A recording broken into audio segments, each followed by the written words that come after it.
समाज के सशक्तिकरण में अनुसूचित जाति एवं जनजातीय महिलाओं के योगदान विषयक त्रिदिवसीय ऑनलाइन अंतर्राष्ट्रीय अंतर्विषयी सम्मेलन में आप सभी का हार्दिक अभिनंदन व स्वागत करती हूँ।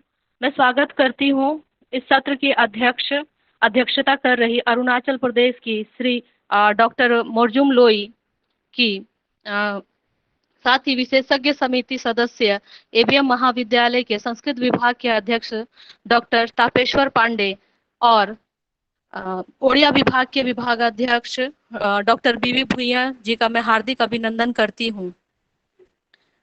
आज 2 अक्टूबर गांधी जयंती के अवसर पर मैं एबीएम महाविद्यालय के छात्र आकाश कुमार को गांधी जयंती के उपलक्ष्य पर श्रद्धांजलि गीत प्रस्तुत करने के लिए मंच पर सादर आमंत्रित करती हूँ। जी।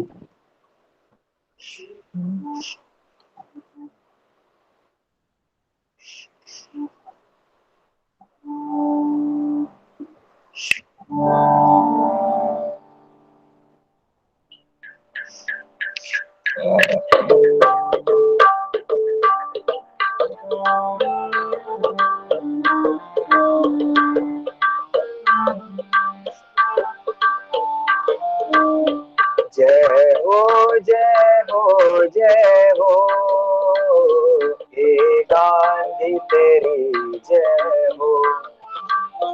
जय हो जय हो जय हो ये गांधी तेरी जय हो।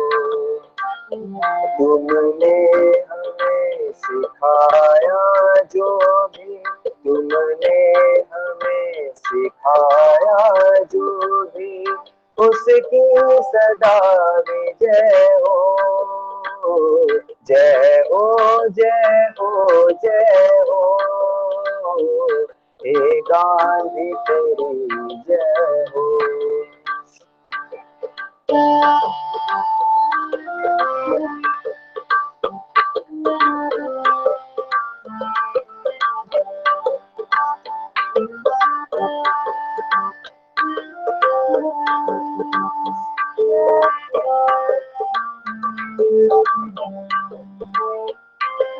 धर्म भाव भूतल में छाए, धर्म भाव जन जन में आए। धर्म भाव भूतल में छाए, धर्म भाव जन जन में आए। निष्कामी जीवन फल पाए, ईश्वर में विश्वास अटल मन, स्वस्थ नितांत भय हो। जय हो जय हो जय हो हे गांधी तेरी जय हो। जय हो जय हो जय हो हे गांधी तेरी जय हो।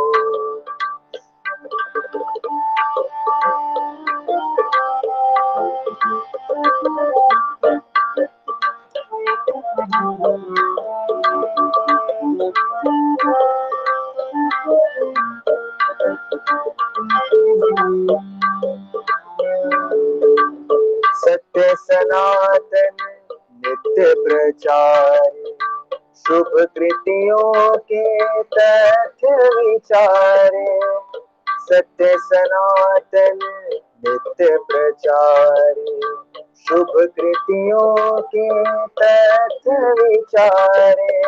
निज मानस के दोष सुधारे, करे सभी स्वाध्याय निरंतर, पाप सभी का क्षय हो।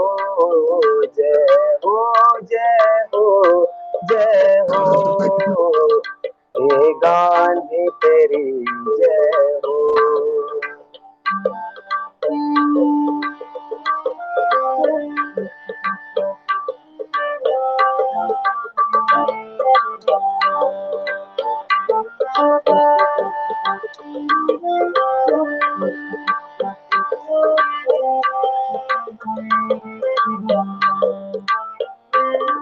ऊंच नीच के भाव विसारे, कलुष कामना सकल निवारे।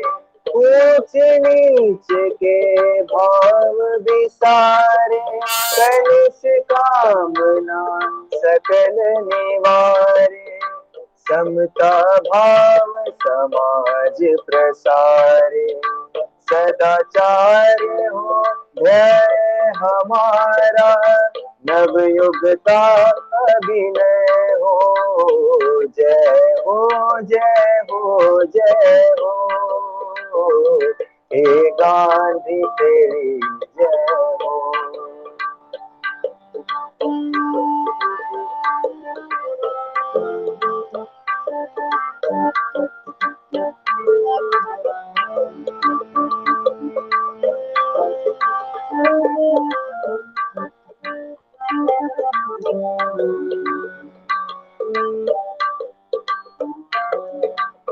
आत्मशक्ति विस्तार करे हम, दीनों का उद्धार करे हम। आत्मशक्ति विस्तार करे हम, दीनों का उद्धार करे हम। शरणागत का मान करे हम, निज सर्वस्व राष्ट्र परिवारे। हर प्रभात संचय हो, जय हो जय हो जय हो। हे गांधी तेरी जय हो, जय हो जय हो जय हो। हे गांधी तेरी जय हो। तुमने हमें सिखाया जो भी, उसकी सदा विजय हो, जय हो जय हो जय हो। हे गांधी तेरी जय हो, हे गांधी तेरी जय हो, हे गांधी तेरी जय हो।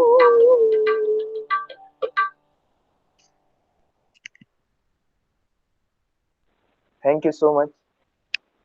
धन्यवाद आकाश, बहुत ही भावपूर्ण गीत। थैंक यू सत्य की जय हो, सुंदर गीत की प्रस्तुति, बहुत बहुत धन्यवाद।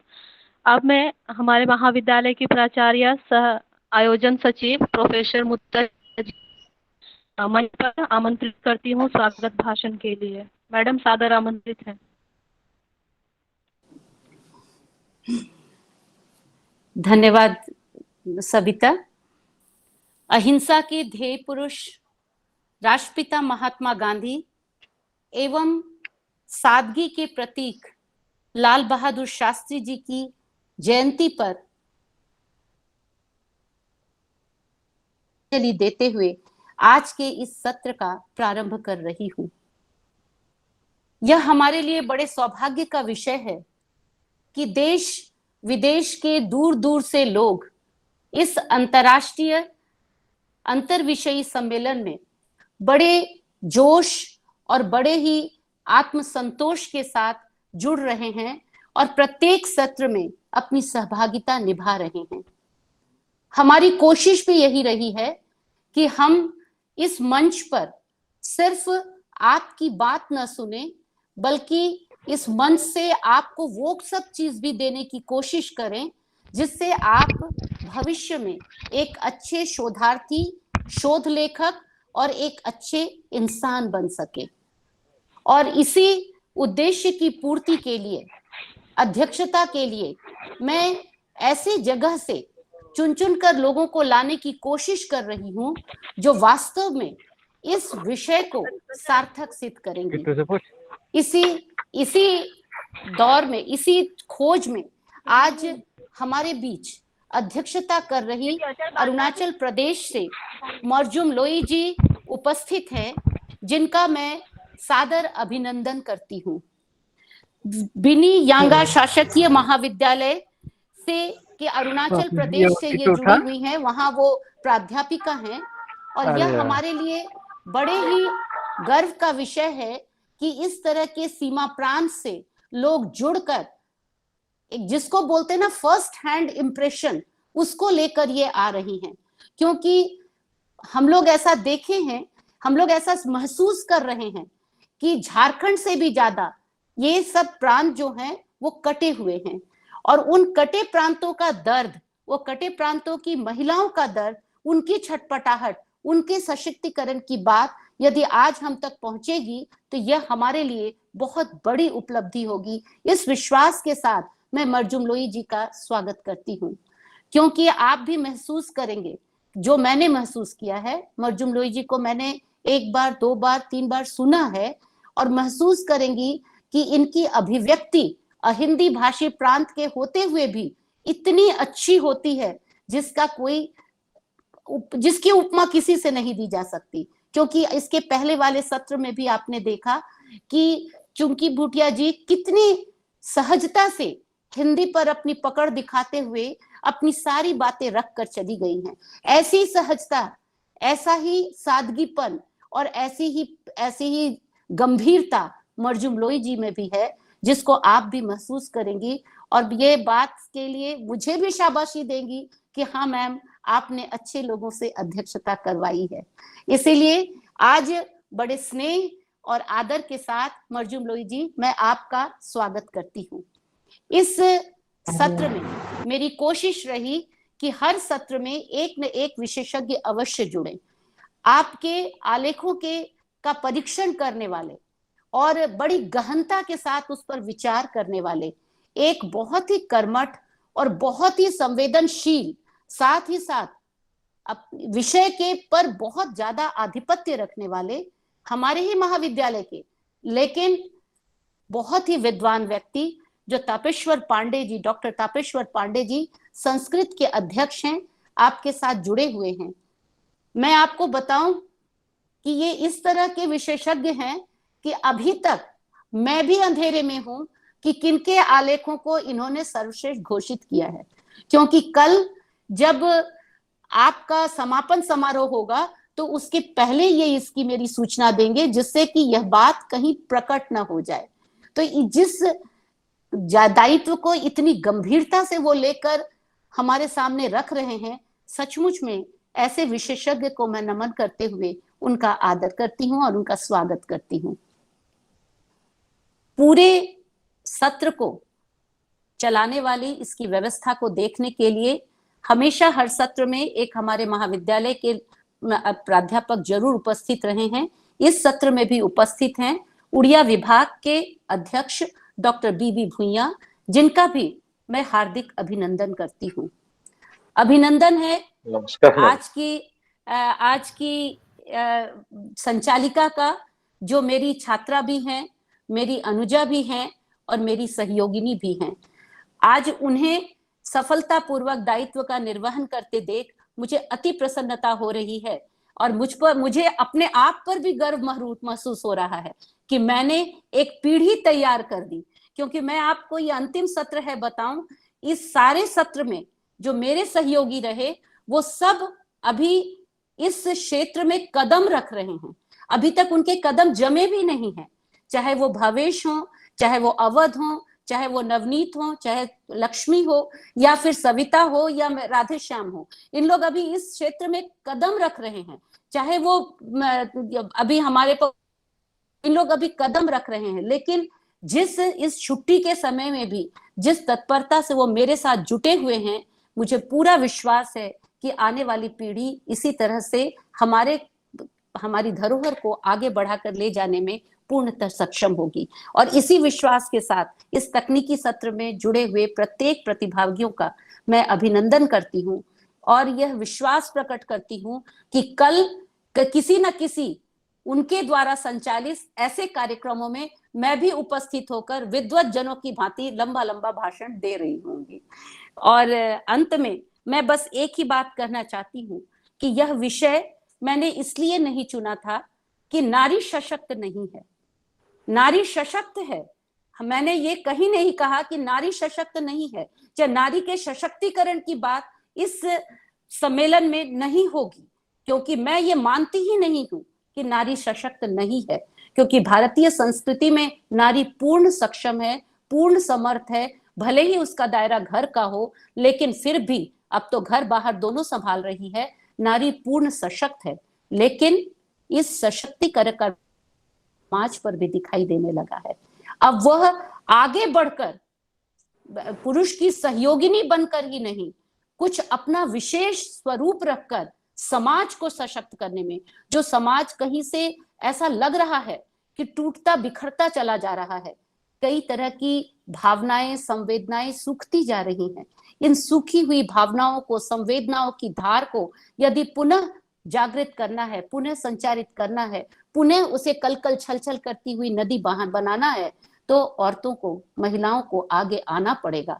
और इसमें सिर्फ सवर्ण की महिलाओं का नहीं, हर वर्ग, हर क्षेत्र की महिलाओं की योगदारी होनी चाहिए, भागीदारी होनी चाहिए। इसी बात को मन में रखते हुए मैंने इस सम्मेलन का आयोजन किया था, और मुझे लग रहा है सारे शोधार्थियों को अपना आलेख प्रस्तुत करते हुए देखकर कि कहीं ना कहीं ये बातें सफलीभूत हो रही हैं, क्योंकि इस सम्मेलन में पुरुषों की अपेक्षा स्त्रियां ज्यादा जुड़ी हैं, ज्यादा आलेख लिखी हैं।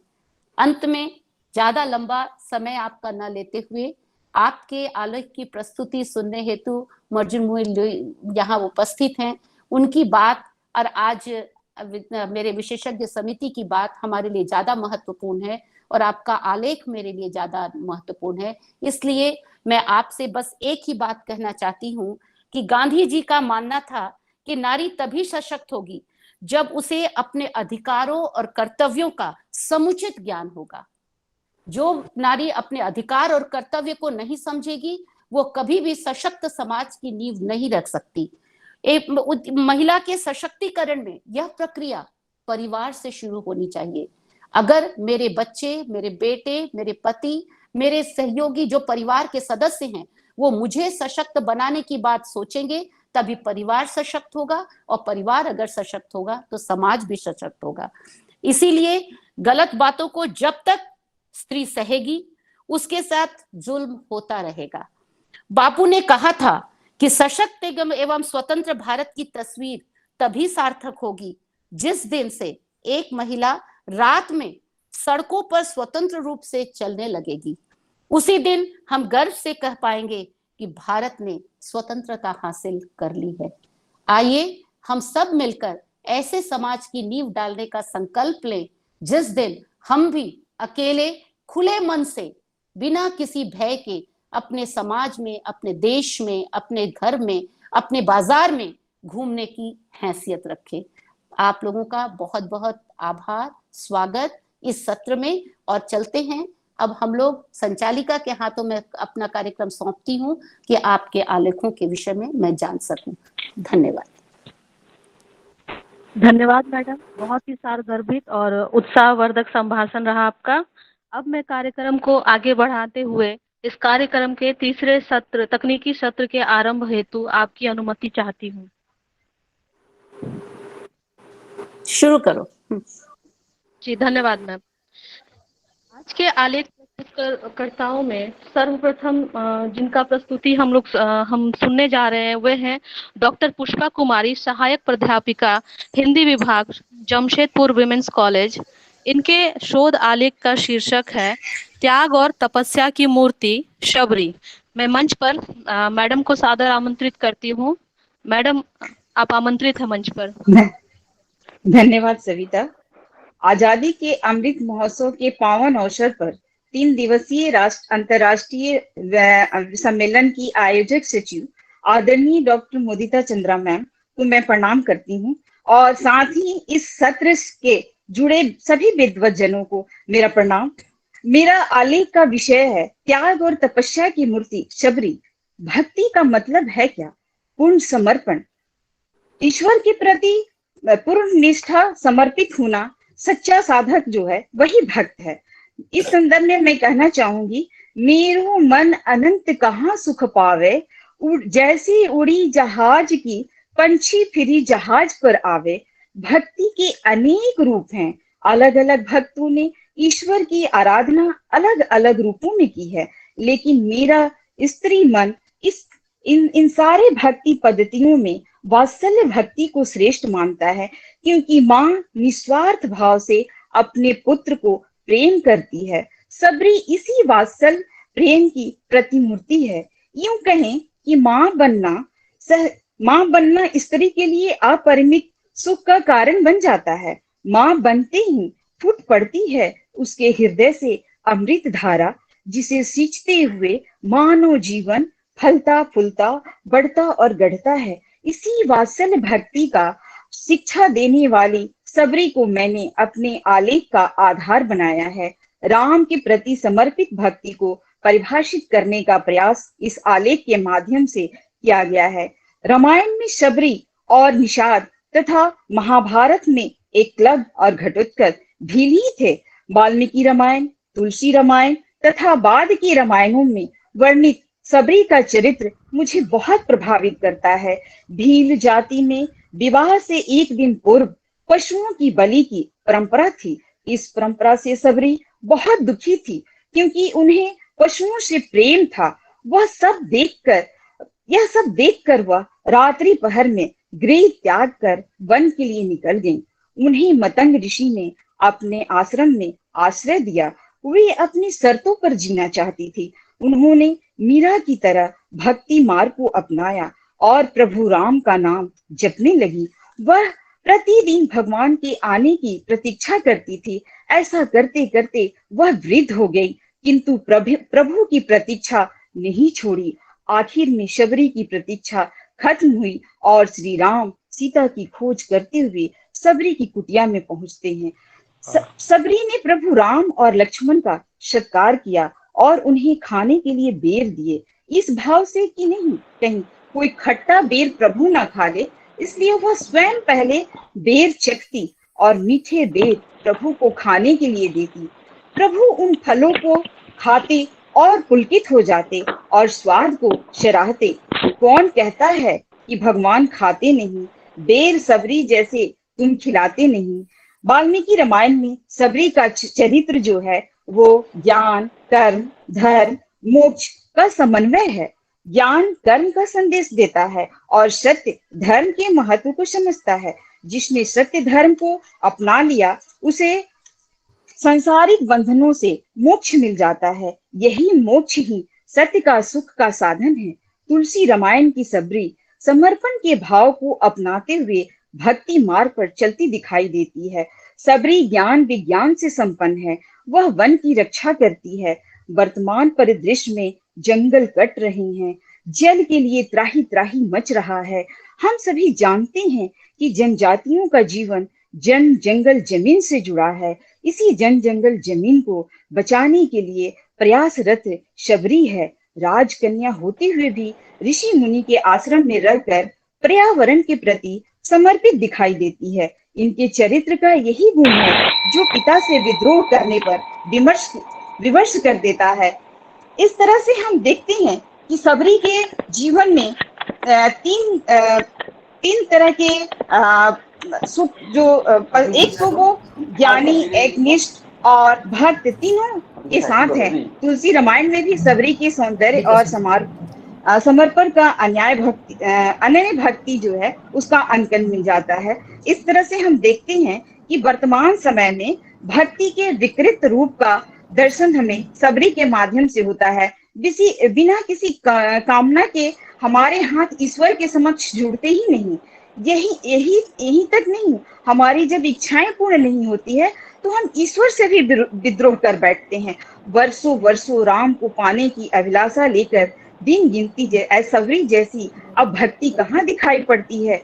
युवा अवस्था से लेकर वृद्धा अवस्था तक राम के आने की कामना और इनके दर्शन को लेकर सबरी का रूप नारी रूप में देख पाना संभव है। समर्पण का भाव नहीं दिखता, दिन गिनने की शक्ति नहीं दिखाई पड़ती। ईश्वर की पाने की कामना कैसी? जिस दिन हम सब इस तरह से हम नारियों में ममत्व भाव और नारियों के अंदर जागृत हो जाएगा, उस दिन से सारा दुख दर्द भूलकर हमें संसार जो है वो राममय दिखाई देने लगेगा। इसी पाठ को पढ़ाती सभी के जीवन से हमें यह प्रेरणा मिलती है कि जाति पाति भेद वर्ग भेद ऊंच नीच में जन्म लेने से कोई व्यक्ति महान नहीं बनता, बल्कि अच्छे या बुरे कर्म ही अच्छा या बुरा बनाता है। मैं इस संदर्भ में कह सकती हूँ कि भक्ति जानी मैडम, ना समय जात का भी और ध्यान पात। रखा जाए। धन्यवाद। जी जी, सभी प्रतिभागी ध्यान देंगे। 5 मिनट अधिकतम समय आपके लिए निर्धारित किया गया है, क्योंकि जो अध्यक्षता कर रहे हैं और विशेषज्ञ समिति के जो सदस्य हैं उनको भी हम लोग को सुनना है। समय का ध्यान रखेंगे कृपया।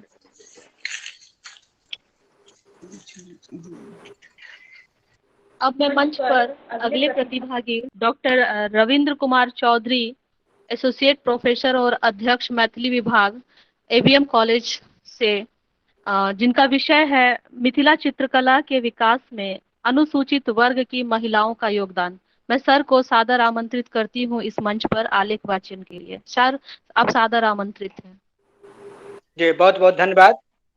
सर्वप्रथम हम डॉक्टर मधु मोई, जो आज की सत्र की अध्यक्षता कर रही हैं, विद्वान विशेषज्ञ doctor Tapeshwar Pandey ji, major doctor बीबी भुइयां और आयोजन सचिव प्रोफेसर डॉक्टर मुदिता चंद्रा मैडम के प्रति आभार व्यक्त करते हुए अपना आलेख प्रस्तुत करना चाहता हूँ। मेरा विषय है मिथिला चित्रकला के विकास में अनुसूचित वर्ग की महिलाओं का योगदान। मिथिला प्राचीन काल में एक राज्य हुआ करता था। ऋग्वेद, रामायण और महाभारत में भी मिथिला का वर्णन है। भगवान राम का विवाह राजा जनक, मिथिला नरेश राजा जनक के दरबार में शिव धनुष तोड़ने के बाद राजा जनक की पुत्री सीता से उनका विवाह हुआ था, ये जगत प्रसिद्ध है। वर्तमान समय में उत्तरी बिहार का 18 जिला और नेपाल का तराई क्षेत्र का 8 जिला मिथिलांचल क्षेत्र के नाम से जाना जाता है। इस क्षेत्र में उत्सवों और त्योहारों के अवसर पर महिलाएं घर आंगन लिपाई के बाद पुट्टी की सहायता से जो रंग रोगन करती है, भित्ति चित्र बनाती है, इस चित्रण को की लोक परंपरा को मिथिला परंपरा से मिथिला चित्रकला का जन्म हुआ। 1934 ईस्वी में मिथिला क्षेत्र में भयंकर भूकंप आया था और उस समय मिथिला क्षेत्र में राहत कार्य के लिए अंग्रेज अधिकारी, ब्रिटिश अधिकारी विलियम जी आर्चर आए थे और उन्होंने ध्वस्त होते हुए मकान में जो भित्ति चित्र देखे और उसका चित्रांकन का फोटो कॉपी कराया और लेख लिखे थे मिथिला चित्रकला। यानी मिथिला चित्रकला साहित्यिक रूप में 1934 ईस्वी में आया। 1972 ईस्वी में आकर के ये मिथिला चित्रकला राष्ट्रीय स्वरूप में आया। भारत सरकार द्वारा मिथिला चित्रकला पर डाक टिकट भी जारी किया गया है। आप देख सकते हैं, ये भारत सरकार द्वारा डाक टिकट 3 रुपये का और 5 रुपये और 10 रुपये का, ये मिथिला चित्रकला है। और इससे बेहतर आपको चित्रकला क्या है ये देखिए। पहले ये भित्ति चित्र पर होता था, बाद में पेपर और कपड़ा पर भी ये मिथिला चित्रकला उभरने लगा है। मिथिला चित्रकला सेवा के लिए 1975 में जगदम्बा देवी को पद्मश्री सम्मान से अलंकृत किया गया। 81 में सीता देवी, 84 में गंगा देवी, 2011 में महासुंदरी देवी, 17 में बउआ देवी, 2019 में गोदावरी देवी और इस वर्ष 2021 में माँ दुलारी देवी को पद्मश्री सम्मान से अलंकृत किया गया।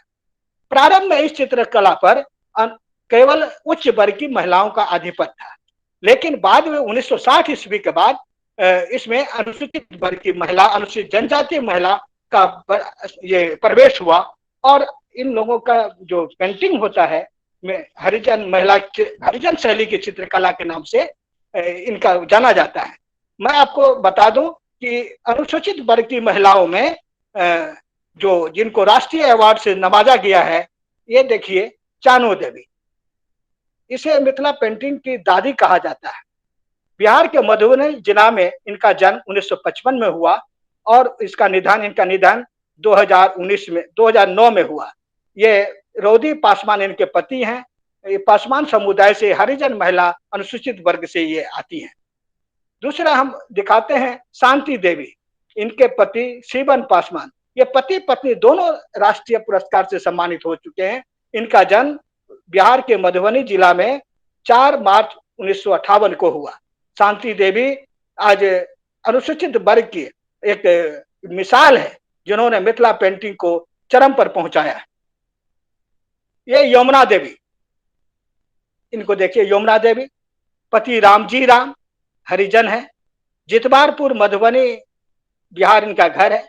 इनका जन्म 1925 में हुआ और निधन 2011 में। मिथिला पेंटिंग के लिए इन्हें राष्ट्रीय अवार्ड और राज्य अवार्ड कई सम्मान से इन्हें नवाजा जा चुका है। उर्मिला देवी, इनके पति बिलेट पासवान हरिजन महिला है, पासवान जाति दुसाध जाति से आती हैं। ये इनका जन्म 21 जुलाई 1950 को हुआ। जितवारपुर मधुबनी बिहार की ये रहने वाली है। और अंत में जो इस वर्ष जो जिन्हें पद्मश्री दिया गया है 2021 का पद्मश्री, श्रीमती दुलारी देवी जो मल्लाह जाति के हैं और इनका विवाह 8 वर्ष की उम्र में हुआ था।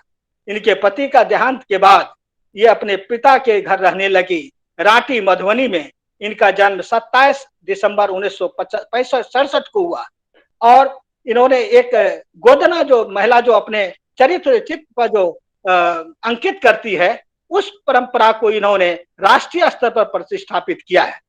तो ऐसे महापुरुष, ऐसी महिलाएं जिन्होंने मिथिला पेंटिंग को न सिर्फ रोजी रोटी रोजगार से जोड़ा, बल्कि मिथिला पेंटिंग चित्रकला में एक शैली को विकसित किया, हरिजन शैली, और उससे मिथिला पेंटिंग बहुत समृद्ध हुआ है। निष्कर्षतः मैं यही कहूंगा कि मिथिला चित्रकला पर अनुसूचित जाति और महिलाओं का गहरा प्रभाव पड़ा है। यह चित्रकला की, इस चित्रकला की दशा और दिशा उज्ज्वल है और स्वर्णिम है। ये देखिए, आधुनिक काल में अभी कोविड-19 आया, कोविड-19 में मास्क देखिए, मिथिला चित्रकला पर केंद्रित मास्क। ये देखिए, मिथिला चित्रकला पर देश विदेश में मिथिला चित्रकला का मास्क पॉपुलर हुआ है। ये मिथिला चित्रकला का भविष्य उज्जवल है।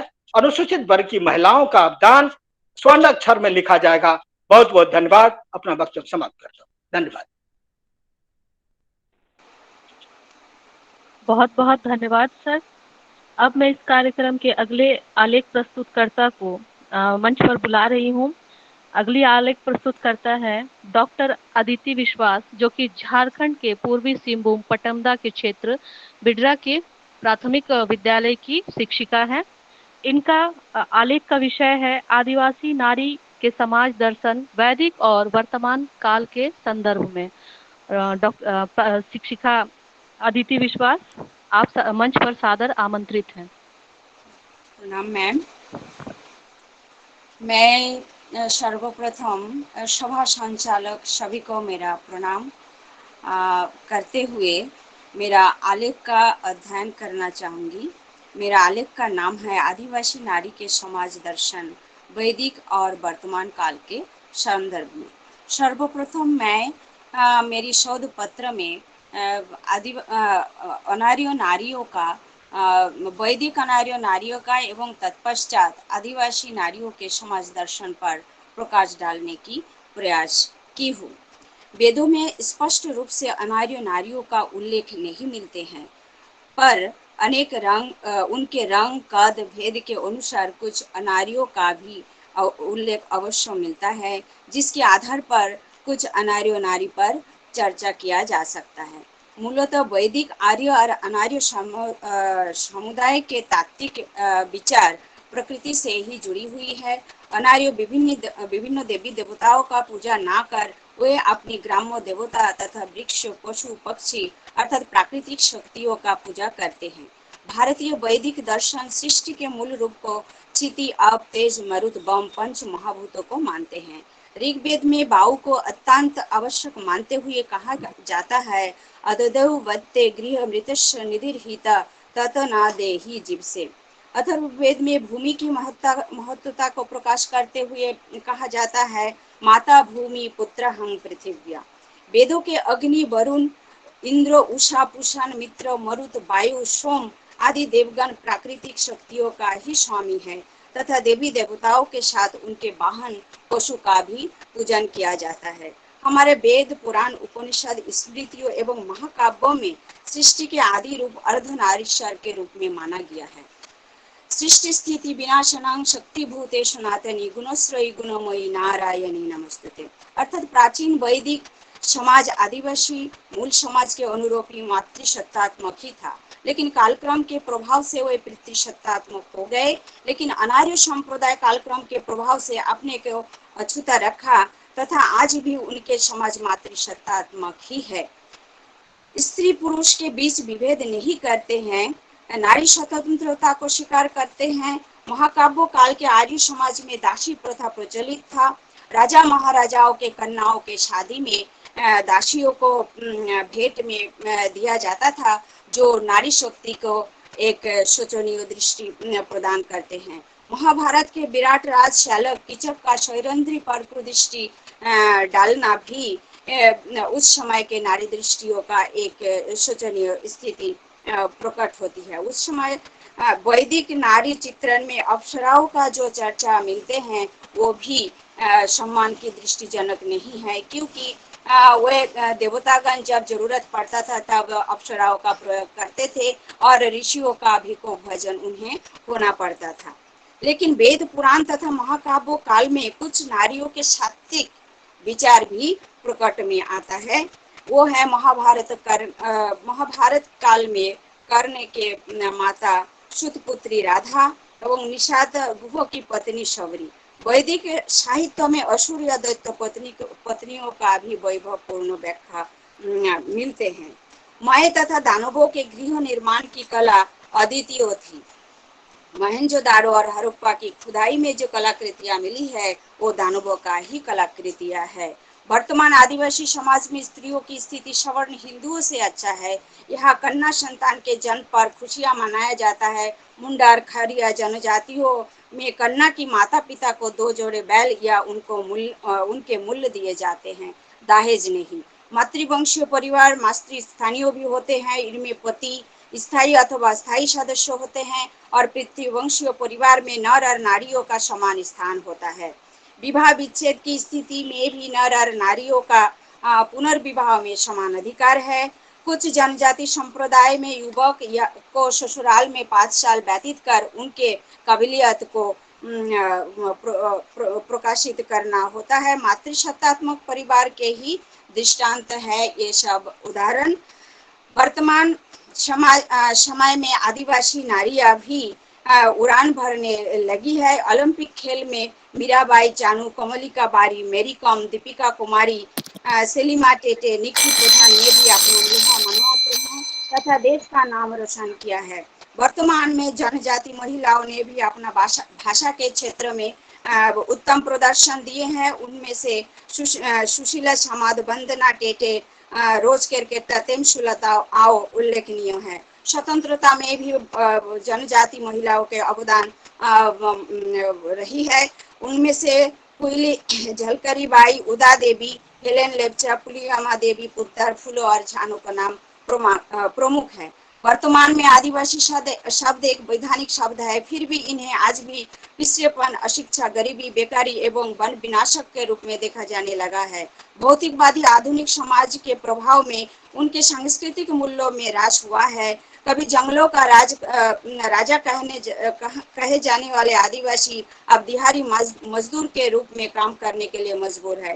आधुनिक तकनीकी विकास ने आदिवासी महिलाओं में शिक्षा के क्षेत्र में कुछ परिवर्तन तो जरूर लाया है, पर वो पर्याप्त मात्रा में मैडम नहीं है। समय का थोड़ा सा ध्यान रखिए जाए। सरकारी एवं गैर सरकारी संस्थाओं को विशेष प्रावधानों के साथ काम करना होगा तथा उनकी आर्थिक एवं सांस्कृतिक अस्मिता को रक्षा करनी होगी और तभी विलुप्त होती हुई कुछ संप्रदाय की रक्षा होगी। धन्यवाद सर। बहुत बहुत धन्यवाद मैडम। अब मैं अपने अगली प्रतिभागी को मंच पर आमंत्रित करती हूँ। अगली प्रतिभागी जो कि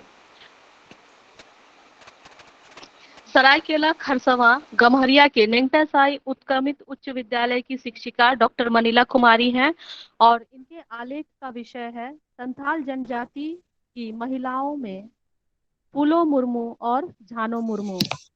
डॉक्टर मनीला कुमारी, आप मंच पर सादर आमंत्रित हैं। धन्यवाद सविता। सबसे पहले मैं मुदिता मैम को नमन करती हूँ और मंच पर आसीन सभी विद्वज्जनों को मेरा नमन। मेरा विषय है संथाल जनजाति की महिलाओं में फूलो मुर्मू और झानो मुर्मू।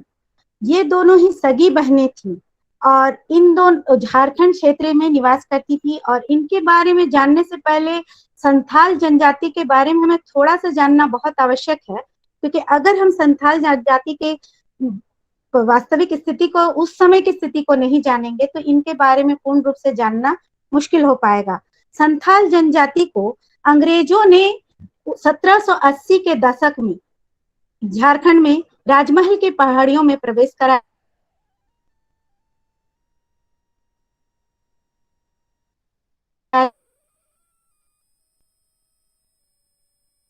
खाली करने संथाल जनजाति के साथ साथ ही अंग्रेजों ने साहूकार और छोटे छोटे व्यापारियों को भी वहां पर रखा था बैठने के लिए, उन्होंने वहां पर निवास करने के लिए प्रेरित किया। अब वो साहूकार और भू मालिक सब वो बहुत ही चालाकी से इन संथाल जनजातियों से जमीन हड़पने लगे, कर्ज के नाम पर धन देकर, और जो छोटे व्यवसायी थे वो दोहरा व्यापार करने लगे। वो अपने साथ तंबाकू और नमक, तेल जैसी चीजें लाते थे और इन गरीब किसानों को देते थे और इनसे बदले में धान कम कीमत पर लेते थे और साथ ही नाप तोल में भी हेराफेरी करते थे। और साहूकार जो पंजी बही खाता रखते थे, उनके बही खाता में कर्ज कभी खत्म ही नहीं होता था। और इतना होना भी कम नहीं था, उस समय जब रेल लाइन बिछाया जा रहा था तो यूरोपियन ठेकेदार और ब्रिटिश इंजीनियर अफसर वहां रहने लगे और उनकी नजर यहाँ की जनजातीय महिलाओं पर पड़ने लगी। और हमेशा से ही जितनी भी संथाल जनजाति या जो भी जनजातियां झारखंड में निवास करती हैं, वो अपनी अस्मिता की रक्षा के लिए कुछ भी कर गुजरने के लिए तैयार होते थे और ये उन्हें कदापि मंजूर नहीं था। एक बार सिद्धो ने, जो कि फूलो और झानो के भाई हैं, सिद्धो मुर्मू ने सूदखोर महाजन के हाथ से एक कर्जदार मांझी को बचाया और जिसके कारण वो पूरे ये बात सब जगह फैल गई और सारे लोगों ने उन्हें अपना नेता चुन लिया। और इन्होंने एक सभाएं की और सभा में कमिश्नर को एक चिट्ठी लिखी गई और चिट्ठी का जवाब जब 6 महीना तक नहीं आया, तब इन्होंने निर्णय लिया कि अब खेती बंद, युद्ध शुरू। और इस तरह से उन्होंने सारे जगह जगह संदेश भिजवाना शुरू किया और इसी समय फूलो और झानो मुर्मू की भूमिका सराहनीय रही। वो दोनों ही बहनें घोड़े पर सवार होकर गांव गांव सखुआ डाली लेकर जाती थी और संदेश देती थी। और इसी क्रम में जब वो रास्ते में कोई अंग्रेज कर्मचारी या सिपाही मिलता था, उसको घोड़े से बांधकर गांव ले आती थी और उसका फैसला गांव में किया जाता था। इतना ही नहीं, और एक बार तो जब हुल विद्रोह के समय दोनों ही बहनें पकड़ी गई थी तो उनको बंदी बनाया गया था। शाम के समय इन्होंने अंधेरे का फायदा उठाते हुए, कुल्हाड़ी मार चलाते हुए वो वहां से भाग निकली और इन्होंने इसी क्रम में 21 अंग्रेजों को मार गिराया था। तो इससे उनकी जो साहस का परिचय मिलता है और उससे बहुत सारी अन्य महिलाएं भी प्रेरित हुई थी। निष्कर्ष स्वरूप में मैं ये कहना चाहूंगी कि झारखंड के इतिहास ही क्यों, देश के कई जगहों पर ऐसी बहुत सारी महिलाएं हैं जो ऐसे विद्रोहों में शामिल हुई, स्वतंत्रता आंदोलन में शामिल हुई, देश की माटी की रक्षा के लिए शामिल हुई, जिनका उल्लेखनीय योगदान देश के स्वतंत्रता आंदोलन में रहा है। पर भारत की आजादी के बाद जो लिखे गए इतिहास में उनका उल्लेख नगण्य है। झारखंड के आदिवासियों में फूलो और झानो मुर्मू की तरह कई महिलाओं ने स्वाधीनता के लिए वीरता का परिचय दिया। अतः भारत के इतिहास में झारखंड की इन साहसी, मेहनती, ईमानदार और देशभक्त महिलाओं का उल्लेख किया जाना जरूरी है। कई ऐसी वीरांगनाओं के त्याग, समर्पण और देशभक्ति की कथाएं समस्त भारत में बिखरी पड़ी हैं। पर व्यापक स्तर पर शोध की आवश्यकता बनी हुई है ताकि देश के समस्त वर्ग, जाति, समुदाय के लोगों को सटीक जानकारी मिले और वे उनसे प्रेरित हो अपनी जाति, समाज, संस्था और सबसे महत्वपूर्ण राष्ट्र और संपूर्ण जगत के विकास में अहम योगदान प्रदान करें। समय की बाध्यता है, इसीलिए मैं बहुत जल्दी ही इसको समाप्त करती हूँ। धन्यवाद। बहुत बहुत धन्यवाद मनीरा दी। अब मैं अपने अगले आलेख प्रस्तुतकर्ता को बुलाना चाहती हूँ मंच पर। हमारे अगले आलेख प्रस्तुत करता है श्रीमती मीरा मुंडा, जो कि शोधार्थी है स्नातकोत्तर हिंदी विभाग, कोल्हान विश्वविद्यालय चाईबासा से। और इनके आलेख का शीर्षक है मन के हारे हार है, मन के जीते जीत, तीजन बाई के संदर्भ में। जी नमस्कार। आजादी के अमृत अवसर के पावन अवसर पर 3 दिवसीय अंतरराष्ट्रीय अंतर्विषयी सम्मेलन में समाज के सशक्तिकरण में अनुसूचित जाति जनजाति महिलाओं का योगदान में वैश्विक परिदृश्य में के सम्मेलन में उपस्थित एवीएम कॉलेज की प्राचार्य आदरणीय डॉक्टर मुदिता चंद्रा जी, विशेषज्ञ समिति सदस्य आदरणीय डॉक्टर तापेश्वर पांडे जी, सत्र अध्यक्ष प्रोफेसर लोई जी, डॉक्टर बीबी भुइया जी एवं उपस्थित सभी गुरुजन, शिक्षाविद, सभी शोधार्थी गण एवं इस सम्मेलन से जुड़े सभी लोगों को मैं अभिनंदन करती हूँ, स्वागत करती हूँ और सबको जोहार करती हूँ। आज 2 अक्टूबर है और राष्ट्रपिता महात्मा गांधी जी एवं सादगी के प्रतीक लाल बहादुर शास्त्री जी के जयंती पर उन्हें सत सत नमन करती हूँ और एवं सभी को शुभकामनाएं देती हूँ। मेरा आलेख है मन के हारे हार, मन के जीते जीत। सृष्टि के रचना में स्त्री पुरुष का योगदान समान रूप से महत्वपूर्ण है। फिर भी विद्वानों का मानना है कि स्त्री पुरुष से कहीं अधिक सशक्त, अधिकार सम्मान और वैभवयुक्त है। पुरुष की मां होने के नाते स्त्री का दर्जा पुरुष से ऊपर होना ही चाहिए, परंतु कुछ मातृमूलक परिवारों को छोड़कर ऐसा नहीं है। मां काली, दुर्गा, सरस्वती, लक्ष्मी प्रतिरूप मानकर स्त्री को देवी कहने में हम गर्व अनुभव करते हैं, परंतु मानवी कब कहलाएगी स्त्री, यह यक्ष प्रश्न आज तक बना हुआ है। बदलाव की बयार बहने लगी है, एक दूसरे को सशक्त कर कारवां बनाने में पुनीत कार्य प्रारंभ कर चुकी हूँ। इसी महत्वपूर्ण लक्ष्य को फलित करने की एक महत्वपूर्ण कड़ी है तीजन बाई। छत्तीसगढ़ की रहने वाली जनजातीय महिला तीजन बाई पांडवानी गायन कला की सशक्त हस्ताक्षर है। जीवन संघर्ष में होते हुए भी इनके कदम नहीं रुके। आज विश्वविख्यात सशक्त महिला कलाकार के रूप में पहचान बनाकर देश को गौरवान्वित कर रही है। तीजन बाई का संबंध गोंड जनजाति से है। गोंड भारत की दूसरी सबसे बड़ी जनजाति है। मध्य प्रदेश में इनकी संख्या अधिक है और यहाँ की सबसे बड़ी जनजाति है। तीजन बाई का पहला विवाह पारधी जनजाति में हुआ था। जनजातियों के शोधकर्ता यह मानते हैं कि पारधी देवार समुदाय गोंड जनजाति के उप शाखाएं हैं। मीरा के कृष्ण की तरह पांडवानी तीजन बाई के मन मस्तिष्क में बस गया था, जिसके कारण इनकी राह रोकने वाले हर रिश्तों का वह नाकार कर अपनी मंजिल की ओर बढ़ती चली गई। पांडवानी छत्तीसगढ़ की एकल लोकगीत नाट्य विद्या है, जिसका अर्थ पांडव वाणी। ये कथाएं गोंड की उपजाति पारधी एवं देवार की गायन परंपरा है। तीजन बाई छत्तीसगढ़ राज्य के लोकगीत नाट्य परंपरा की पहली महिला कलाकार है। इनकी अद्भुत लगन और प्रतिभा को देखकर उमेश सिंह देशमुख ने इन्हें अनौपचारिक रूप से प्रशिक्षित करने का निर्णय लिया। 2 तरह की शैली में पांडवानी गायन की परंपरा है। एक वेदमती शैली, दूसरा कपालिक शैली। वेदमती शैली में बैठकर गायन किया जाता है। ऐसी मान्यता है महिलाएं बैठकर ही अपनी प्रस्तुति देती हैं। एक साक्षात्कार में तीजन बाई ने कहा था कि साधारणता पंडवानी बैठकर गाया जाता है, परंतु मैं खड़े होकर एवं नाच नाच कर पंडवानी गाती हूँ।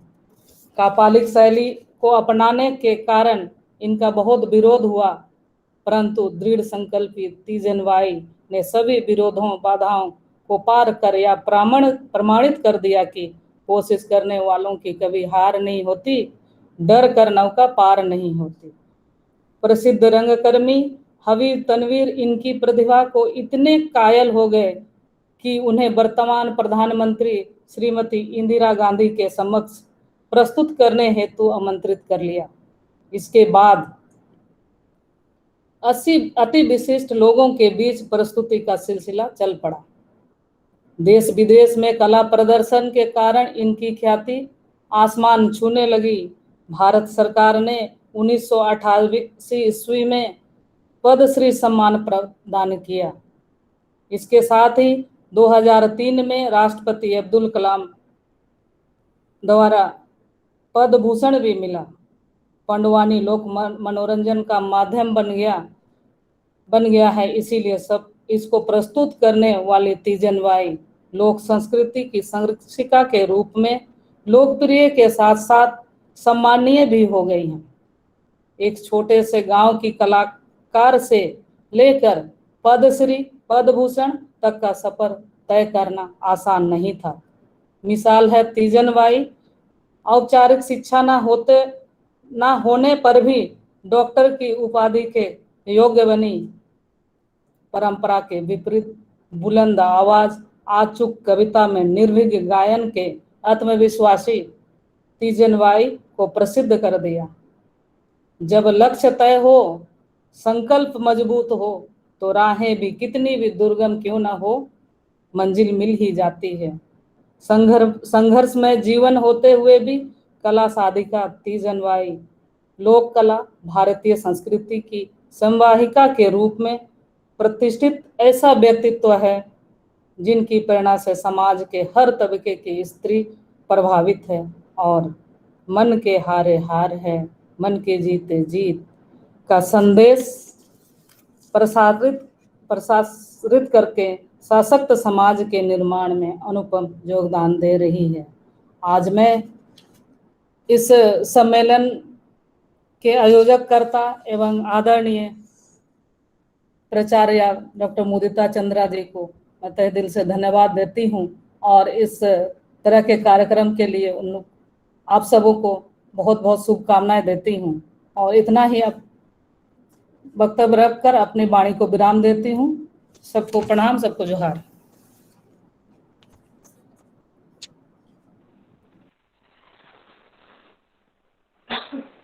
बहुत बहुत धन्यवाद मीरा मुंडा जी। अब मैं इस कार्यक्रम के अगले आलेख प्रस्तुतकर्ता को मंच पर आमंत्रित करती हूँ। अगले आलेख प्रस्तुतकर्ता है अरुणा कुमारी, सहायक प्राध्यापिका हिंदी विभाग, महिला कॉलेज चाईबासा से।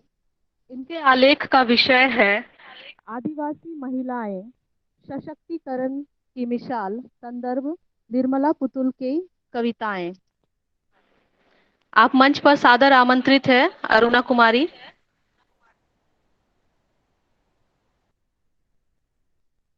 आगे बढ़ जाइए, शायद नहीं है वो हैं। म्यूट कर ली, आप म्यूट हैं, आप खोल लीजिए, आप म्यूट हैं। जी धन्यवाद मैम। एवीएम कॉलेज के द्वारा आयोजित इस ऑनलाइन अंतर्राष्ट्रीय अंतर्विषयी सम्मेलन के तृतीय तकनीकी सत्र के अध्यक्ष प्रोफेसर मोर्जुम लोई, एवीएम कॉलेज की परम विदुषी प्राचार्य सह आयोजन सचिव प्रोफेसर डॉक्टर मुदिता चंद्रा मैम एवं आयोजन समिति के समस्त सदस्यों को मेरा जोहार, नमस्कार। मेरे आलेख का विषय है आदिवासी महिलाएं सशक्तिकरण की मिसाल, संदर्भ निर्मला पुतुल की कविताएं। आज भारतवर्ष ने दुनिया में अपना महत्वपूर्ण स्थान बनाया है, किंतु देश की आधी आबादी महिलाओं की स्थिति अत्यंत दयनीय है। ऐसी महिलाओं की स्थिति और भी चिंतनीय है जिनका संबंध आदिवासी समाज से है, जबकि शास्त्र से लेकर साहित्य तक नारी की महत्ता का गुणगान किया गया है, उसे स्वीकार किया गया है। यत्र नार्यस्तु पूज्यन्ते रमन्ते तत्र देवता, अर्थात जहाँ नारी की पूजा होती है वहाँ देवता रमण करते हैं। हमारे वेद और ग्रंथ नारी शक्ति की योगदान से भरे पड़े हैं। पूर्व काल से ही आदिवासी महिलाएं अस्तित्व एवं अस्मिता की लड़ाई में अपने शौर्य एवं पराक्रम का परिचय देती रही हैं। सिंगी दई और कैली दई ने मुगलों से युद्ध का नेतृत्व किया। फूलों और झानों ने इतिहास प्रसिद्ध संथाल हुल विद्रोह में महिलाओं की अगुवाई की। वर्तमान समय में निर्मला पुतुल एक आदिवासी कवयित्री हैं जो कि अपनी संथाली कविताओं के लिए विशेष रूप से चर्चित हुई हैं। वे अपनी लेखनी के माध्यम से समाज को सशक्त बना रही हैं। राष्ट्रीय अंतर्राष्ट्रीय स्तर पर ख्याति प्राप्त कवयित्री निर्मला पुतुल समस्त साहित्य जगत में बहुचर्चित। वे किसी परिचय की मोहताज नहीं हैं। वे शिक्षा, सामाजिक विकास, मानवाधिकार एवं आदिवासी महिलाओं के समग्र उत्थान के लिए व्यक्तिगत, सामूहिक एवं संस्थागत स्तर पर सतत सक्रिय हैं। वे एक जमीनी लेखिका हैं।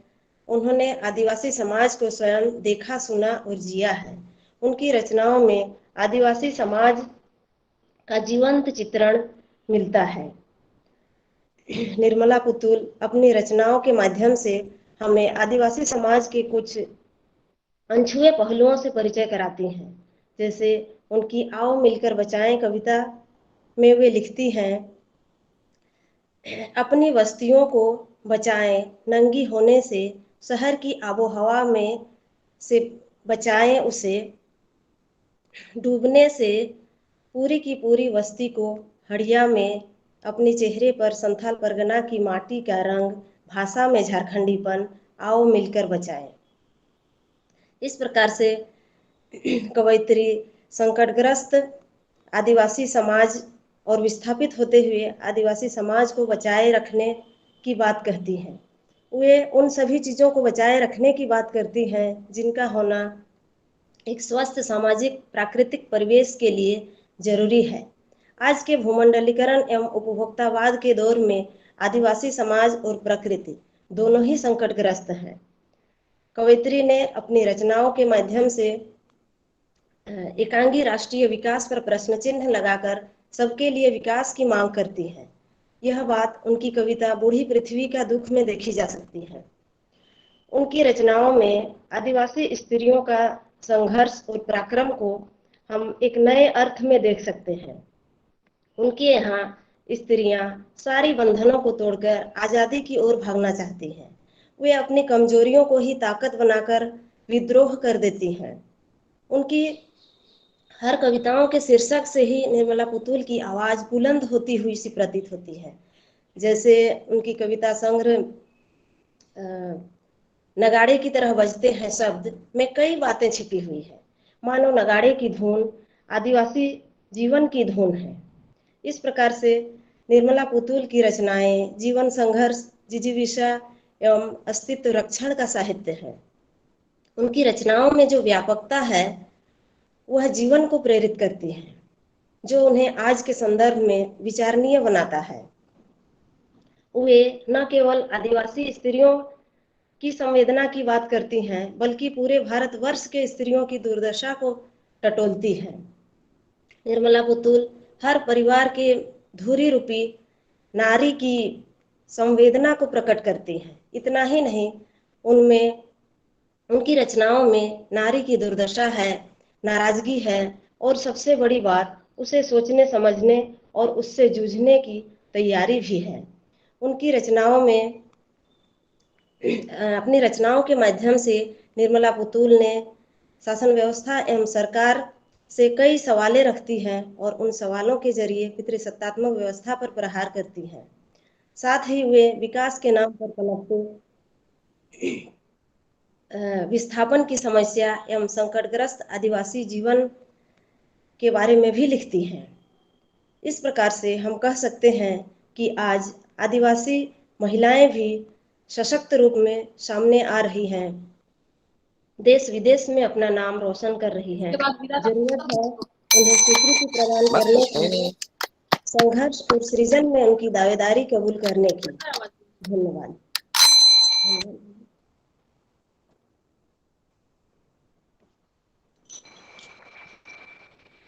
बहुत बहुत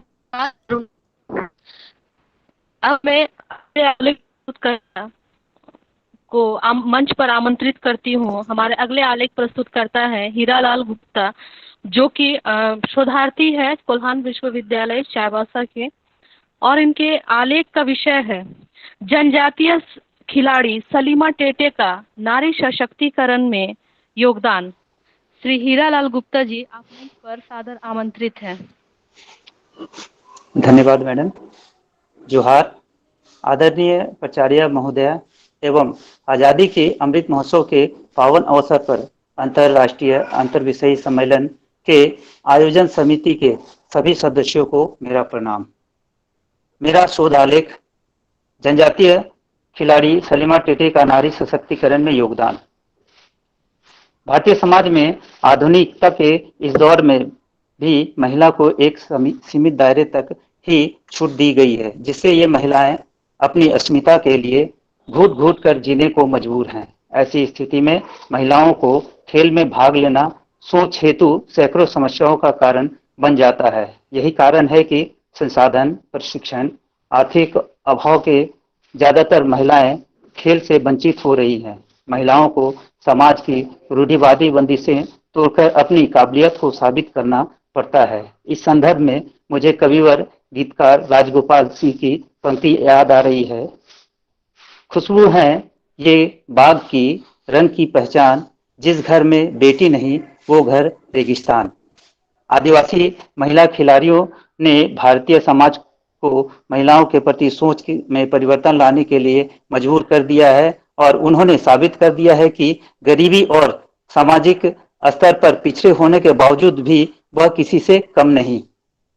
सावित्री पूर्ति, विश्वासी पूर्ति, अलमग गुड़िया, दिनमणि सोय, स्नोमी भंगड़ा, स्लोमी पूर्ति, एसमनी शांगा, मसीरा सुरीन, एडलिन करकट्टा, सुमरे टेटे, असुंता लकड़ा एवं सलीना टेटे, इन आदिवासी हॉकी महिला खिलाड़ियों ने झारखंड का मान बढ़ाया है। अतः भारतीय महिला किसी से कम नहीं। सिर्फ और सिर्फ हमारे भारतीय समाज को जागृत होने की आवश्यकता है।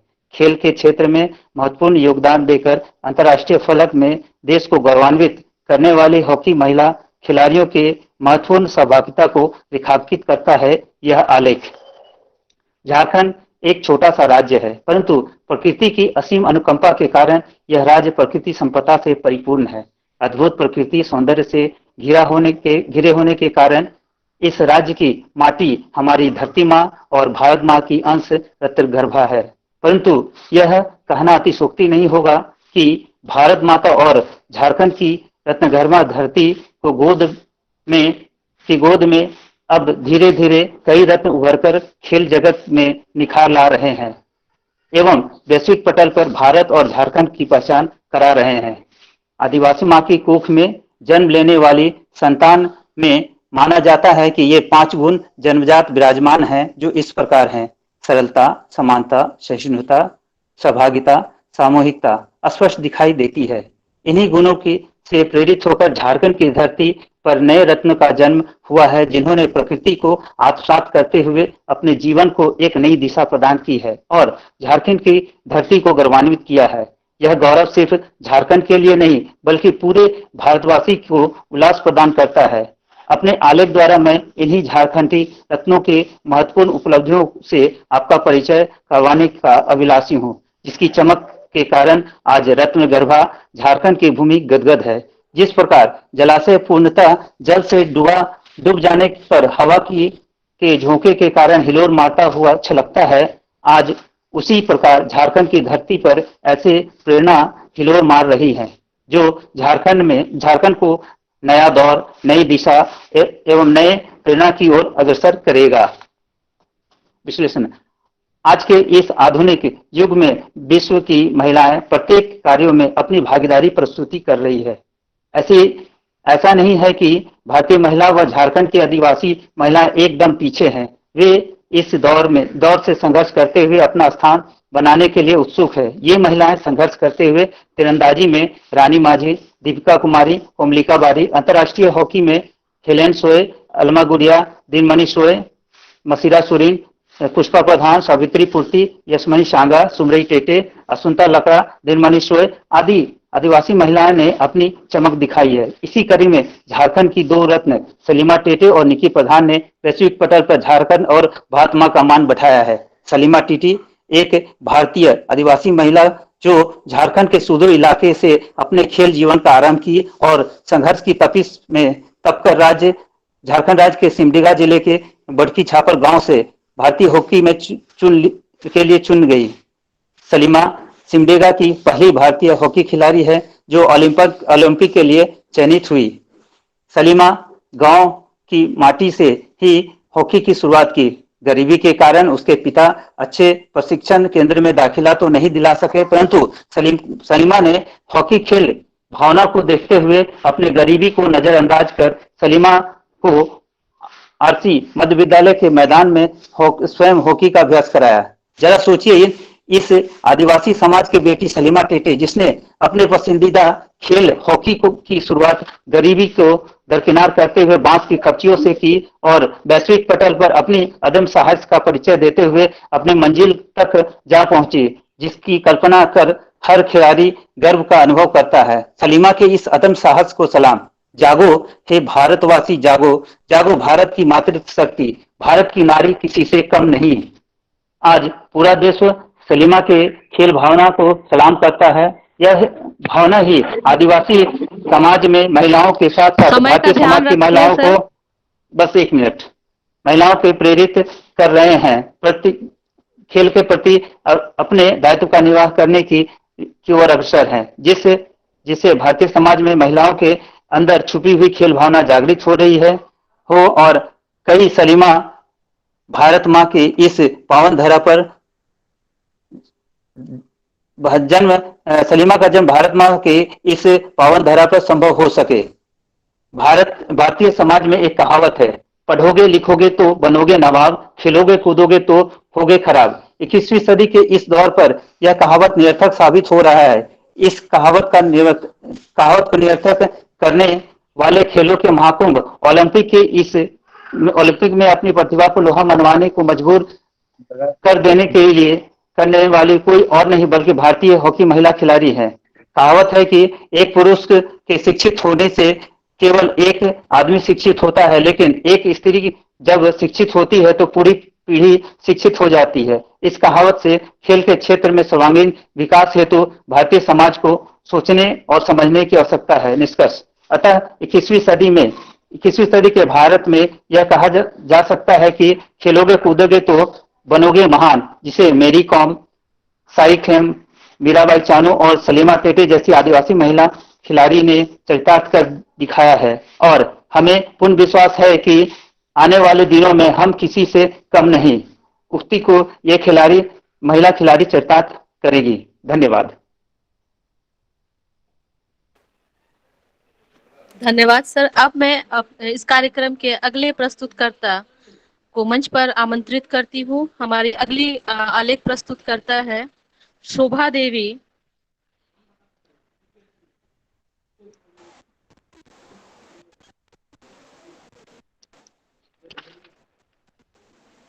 नमस्कार। इनके आलेख का विषय है झारखंड की लेडी टार्जन, पद्मश्री जमुना टुडू और पर्यावरण। नमस्कार परम आदरणीय प्राचार्य महोदया डॉक्टर मुदिता चंद्रा मैम, सम आदरणीय विशिष्ट अतिथिगण एवं यहाँ उपस्थित सभी आलेख प्रस्तुतकर्तागण तथा समस्त श्रोतागणों का आभार प्रकट करते हुए मैं सर्वप्रथम आप सभी को गांधी जयंती एवं देश के प्रथम प्रधानमंत्री लाल बहादुर शास्त्री जी के जन्म दिवस की हार्दिक बधाई देती हूँ। मैं आप सबों के समक्ष अंतर्राष्ट्रीय अंतर विषयी सम्मेलन के तृतीय तकनीकी सत्र के अंतर्गत अपना शोध आलेख झारखंड की लेडी टार्जन पद्मश्री जमुना टुडू और पर्यावरण विषय पे अपने विचार प्रस्तुत कर रही हूँ।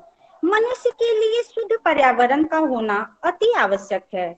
आज मनुष्य अपनी अनेक प्रकार की आवश्यकताओं की पूर्ति के लिए जंगलों को काटता ही जा रहा है, जिसके परिणाम स्वरूप उसे शुद्ध हवा, पानी, फल, फूल, पत्ती आदि नहीं मिल पा रहे हैं। और यही कारण है कि आज मानव अनेक प्रकार की बीमारियों की चपेट में आते जा रहे हैं। पर्यावरण संरक्षण में महिलाओं की भूमिका अहम रही है। हमारे आसपास अनेक ऐसी महिलाएं हैं जो प्रकृति के संरक्षण में योगदान देती आ रही हैं, जिनमें से प्रमुख नाम हैं अमृता देवी, गौरा देवी, वंदना शिवा, सुनीता नारायण, मेधा पाटकर, चारमी मुर्मू आदि। उपयुक्त सभी महिलाओं की श्रेणी में एक और प्रमुख नाम पद्मश्री जमुना टुडू का है, जिन्होंने जंगल को अपनी संतान की तरह माना। उन्होंने जंगलों के संरक्षण, संवर्धन एवं प्रबंधन के क्षेत्र में अपना महत्वपूर्ण योगदान दिया। जनजातीय महिलाओं के सहयोग से वन विभाग द्वारा वन सुरक्षा समिति का पंजीयन करवाया। वन सुरक्षा समिति के अध्यक्ष के रूप में अपने कार्यों को सफलतापूर्वक संपन्न करते हुए अपने लक्ष्य को प्राप्त किया। उनके समस्त प्रयासों एवं संघर्षों को देखते हुए दुष्यंत के शब्दों में कहा जा सकता है कि कैसे आकाश में सुराख नहीं हो सकता यारो, एक पत्थर तो तबीयत से उछालो यारो। अनुसूचित जनजाति के निर्धन परिवार की इस बेटी ने अपनी सकारात्मक सोच, सामाजिक प्रतिबद्धता और संघर्ष प्रतिबद्धता के सहारे सीमित साधनों के बावजूद पर्यावरण और स्त्री सशक्तिकरण के लिए राष्ट्रीय एवं अंतर्राष्ट्रीय क्षेत्र में अपनी पहचान निर्मित की है। प्रस्तुत आलेख का उद्देश्य पद्मश्री जमुना टुडू के इन्हीं जीवन संघर्षों को उद्घाटित करना है कि किस तरह एक निर्धन संथाली जनजाति की सामान्य स्त्री अपने अथक संघर्ष और नेतृत्व क्षमता के कारण लोगों को पर्यावरण के प्रति जागरूक कर जीते जी एक ऐसी लीजेंड बन जाती है जो दूसरों के लिए प्रेरणा स्रोत है, जिसने पद्मश्री के साथ साथ अनेकों दर्जनों अंतर्राष्ट्रीय एवं राष्ट्रीय सम्मान प्राप्त किया और लेडी टार्जन एवं वन देवी की संज्ञा से नवाजी गई। झारखंड में बॉलीवुड में महेंद्र सिंह धोनी के बाद यह दूसरी महिला है जिन पर biopic feature film lady Tarzan बन रही है। बशीर बद्र की पंक्तियां, यही अंदाज है अपना समंदर फतह करने का, मेरी कागज की कश्ती में चंद जुगनू भी होते हैं, बिल्कुल खड़ी उतरती हैं। पद्मश्री जमुना टुडू जी एक साधारण परिवार की ऐसी स्त्री थी जो कि ऐसी जगह से आई जहां पे हरियाली बहुत कम मात्रा में थी। जब उनका विवाह झारखंड में हुआ तो वो यहाँ की हरियाली को देखकर काफी प्रसन्न हुई, परंतु जब वह अपने ससुराल में आई और वहाँ के लोगों को देखी कि वह निरंतर वनों की कटाई किए जा रहे हैं, वहाँ पे जो जंगल माफिया हैं वह लोगों को बहलाकर फुसलाकर लकड़ी पत्थर चोरी कर रहे हैं, तो उन्होंने इसे रोकने की कोशिश की, परंतु वहाँ के लोग इनका विरोध करने लगे और इस विरोध का उन्होंने परवाह नहीं किया। वह गांव-गांव जाकर लोगों के घर जाकर उनको जागरूक की कि यह वन हमारा है, यह किसी और का नहीं है। अगर वन नहीं रहेगा तो हम भी नहीं रहेंगे, वन से ही हमारा अस्तित्व है। धीरे धीरे लोग उनकी बातों को समझने लगे और उनके साथ कंधे से कंधा मिलाकर वन संरक्षण के कार्य में सम्मिलित होने लगे। जब उन्होंने यह कार्य शुरू किया था तो उनके पास बस 4-5 लोग ही थे, परंतु जब उनके इस समय का ध्यान रखिए शोभा। जी मैम, सभी लोग सहमत हुए और उससे वो रूबरू हुए तो उन्हें वन के प्रति जो फायदे हैं वो समझ में आए। उन सबों ने समझा कि किस प्रकार वन का संरक्षण करके हम अपने आप को संरक्षित रख रहे हैं, अपने आने वाले कल को सुरक्षित कर रहे हैं। इतना ही कहकर मैं अपने वक्तव्य को समाप्त करती हूँ। सभी को धन्यवाद, आयोजक समिति को धन्यवाद एवं प्राचार्य महोदया को विशेष धन्यवाद कि उन्होंने मुझे इस मंच पर बोलने का मौका दिया।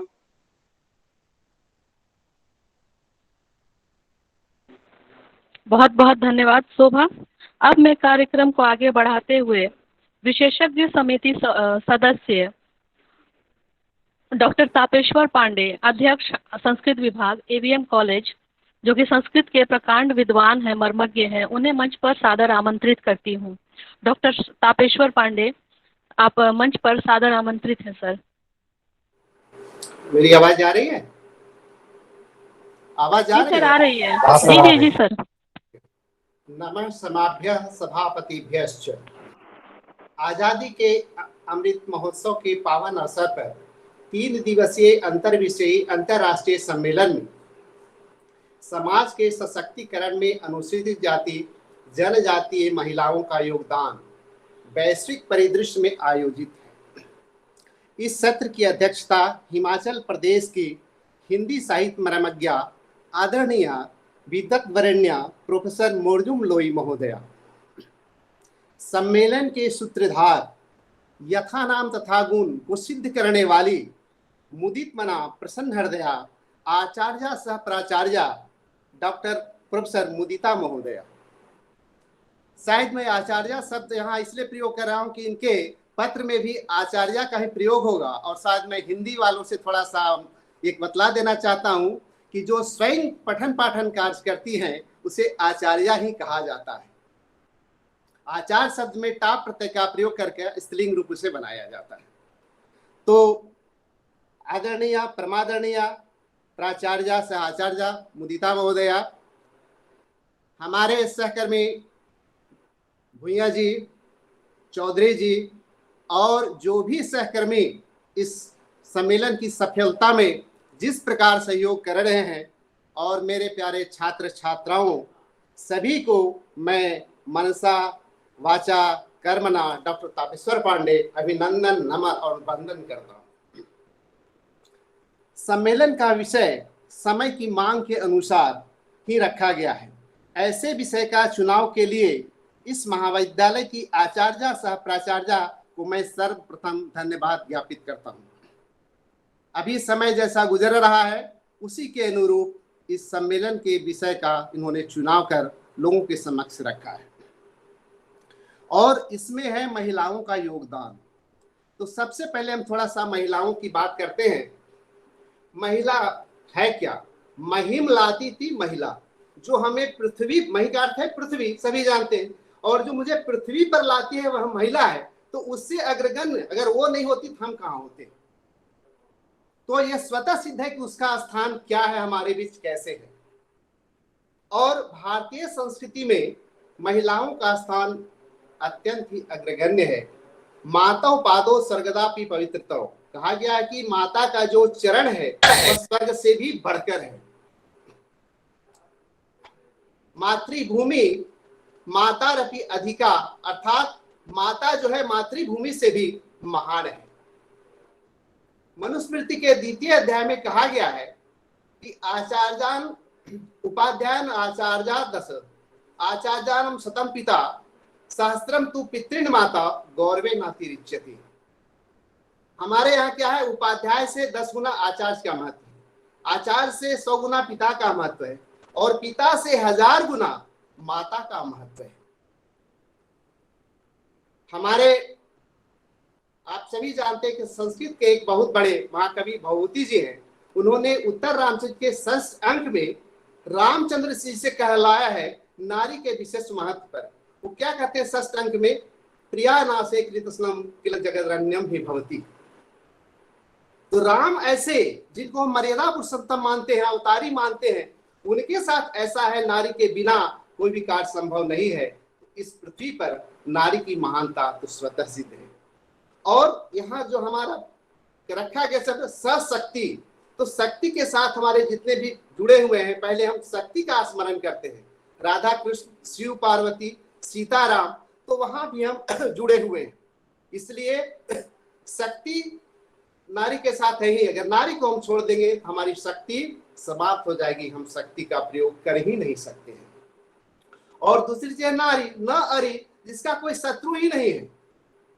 नारी शब्द वैसे ही बना है, तो नारी जो है वो स्वतः शक्ति स्वरूपा है। इसलिए ऐसे विषय चयन के लिए समय की मांग के आधार पर रखने के लिए प्राचार्य महोदय आपको बार बार मैं नमन करता हूं।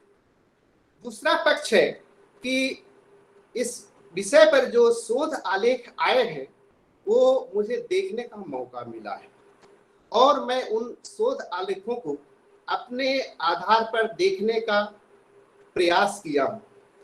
लेकिन उसमें बहुत से सहभागी जो हैं, प्रतिभागी जो हैं, उनका आलेख बहुत अच्छा है, लेकिन कुछ ऐसे हैं जो लगता है कि विशेष ध्यान न देकर सीधे सीधे एक निबंध के जैसा वो प्रयोग किए हैं।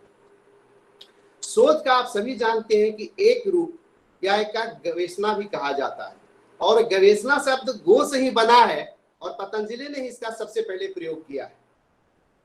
और उसी आधार पर जो देख ले, आज के अनुसार अनुसंधान का जो विषय है या प्रकार है, इसको हम लोग 3 तरह से बांटते हैं: मनोवैज्ञानिक अनुसंधान, शैक्षिक अनुसंधान और सामाजिक अनुसंधान। तो हमारे सम्मेलन का विषय जो निर्धारित किया गया है वो मेरे विचार से सामाजिक अनुसंधान के अंतर रखा जा रहा है, सोशल रिसर्च के अंतर्गत हम इसे रख सकते हैं। और एक है, इस पर विचार करने वाले श्रीमती यंग के अनुसार सामाजिक अनुसंधान के 2 मूल उद्देश्य हैं। पहला है सैद्धांतिक, दूसरा है व्यवहारिक। सामाजिक अनुसंधान का प्रथम उद्देश्य मानव समाज और उसकी समस्याओं का तथा कार्य प्रणाली के बारे में निश्चित सिद्धांतों की खोज करना है। सामाजिक अनुसंधान का दूसरा लक्ष्य या दूसरा पक्ष है व्यवहारिक पक्ष। व्यवहारिक पक्ष में मानव समाज में जो अभी फैला हुआ है, मानव समाज में क्या है, हत्या, आत्महत्या, चोरी, राजधानी, पारस्परिक घृणा, द्वेष आदि अनेक बुराइयां में मानव समाज लिप्त है। इन बुराइयों की जड़ों में अनेक सामाजिक कारण है। इन कारणों की परख, उनके प्रति लोगों में जानकारी पैदा करना और उनके नियंत्रण के संबंध में सुझाव देना, ये सामाजिक अनुसंधान का दूसरा और महत्वपूर्ण पक्ष है। और ये मेरा विषय इसलिए जुड़ा है कि इनमें समाज में कैसे है और क्या है, कैसे करना है। तो बहुत से आलेख जो हैं वो हमें बहुत सटीक लगा है, लेकिन कुछ ही आलेख इसमें हैं जो समय से या हटे हुए हैं। विषय का चुनाव किया है लेकिन विषय विश्लेषण नहीं है। विषय विश्लेषण है तो भाषिक अशुद्धियां हैं उसमें। इसलिए मेरा आग्रह है कि थोड़ा इस पर ध्यान दें। मैंने 2-4 बिंदु पर उनसे कुछ कहना चाहता हूँ। जब से पहले कि शीर्षक का जो चुनाव करते हैं तो शीर्षक उत्तम होना चाहिए जो समस्या समुचित रूप से सीमित और वस्तुनिष्ठ, लिमिटेड और ऑब्जेक्टिव रख सके। दूसरा है तथ्यों की समुचित व्याख्या। जो हम शीर्षक दिए हैं, शीर्षक से भागे नहीं। 1-2 आलेख मुझे ऐसे मिले हैं जो मैं शीर्षक कुछ दे रहा हूं और व्याख्या कुछ कर रहा हूं, बीच में छोड़ दे रहा हूं, विषय विश्लेषण कर ही नहीं रहा हूं उसमें। तो तथ्यों की समुचित व्याख्या उसमें होनी चाहिए।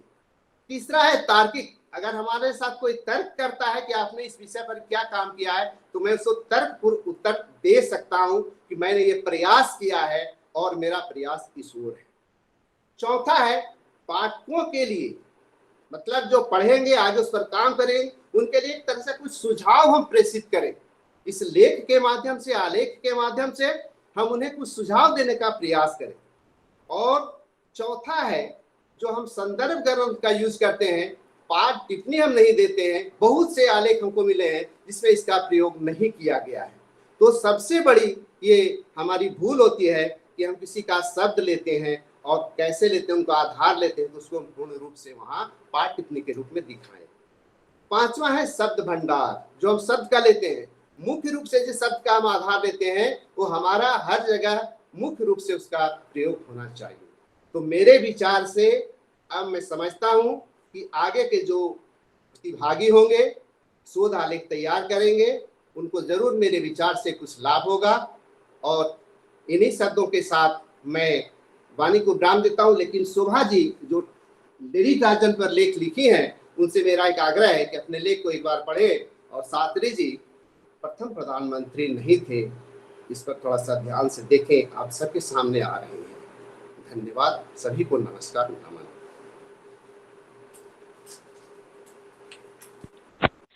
बहुत बहुत धन्यवाद सर। काफी महत्वपूर्ण बातें प्रतिभागियों से, शोधार्थियों से साझा की आपने, इसके लिए आपको बहुत बहुत धन्यवाद। आशा करती हूँ कि आपके सुझाए हुए बातों से हम और बाकी शोधार्थी जो हैं वो लाभान्वित होंगे। अब मैं कार्यक्रम को आगे बढ़ाते हुए हमारे इस तृतीय तकनीकी सत्र की अध्यक्ष महोदया का हार्दिक अभिनंदन करती हूँ। इस आभासीय मंच पर हमारी तृतीय तकनीकी सत्र की जो अध्यक्ष महोदया है वो है अरुणाचल प्रदेश से डॉक्टर प्रोफेसर श्रीमती मोरजुम लोई। इनकी विशेष रुचि है लोक साहित्य में। इस सत्र के प्रारंभ से ही इनको सुनने की प्रतीक्षा हम लोग कर रहे थे और अब समय हो चला है कि हम इन्हें सुने। जनजातीय विषयों पर विशेष रूप से लेखनी चलाकर ये साहित्य को समृद्धि करती हैं। अभी तक इनकी 2 पुस्तकें प्रकाशित हैं। मिनाम, एक आदिवासी स्त्री की संघर्ष कथा जो कि उपन्यास है। दूसरा है ननम पोनू, गालो जनजाति के लोकगीत संग्रह। देश के विभिन्न पत्र पत्रिकाओं में इनके आलेख नियमित रूप से प्रकाशित होती हैं। 2014 में पूर्वोत्तर हिंदी अकादमी द्वारा सम्मानित। तो वक्त जाया ना करते हुए मैं प्रोफेसर मोरजुम लोई का हार्दिक अभिनंदन करते हुए उन्हें मंच पर सादर आमंत्रित करती हूँ। मैडम, आप सादर आमंत्रित हैं मंच पर। जी नमस्कार।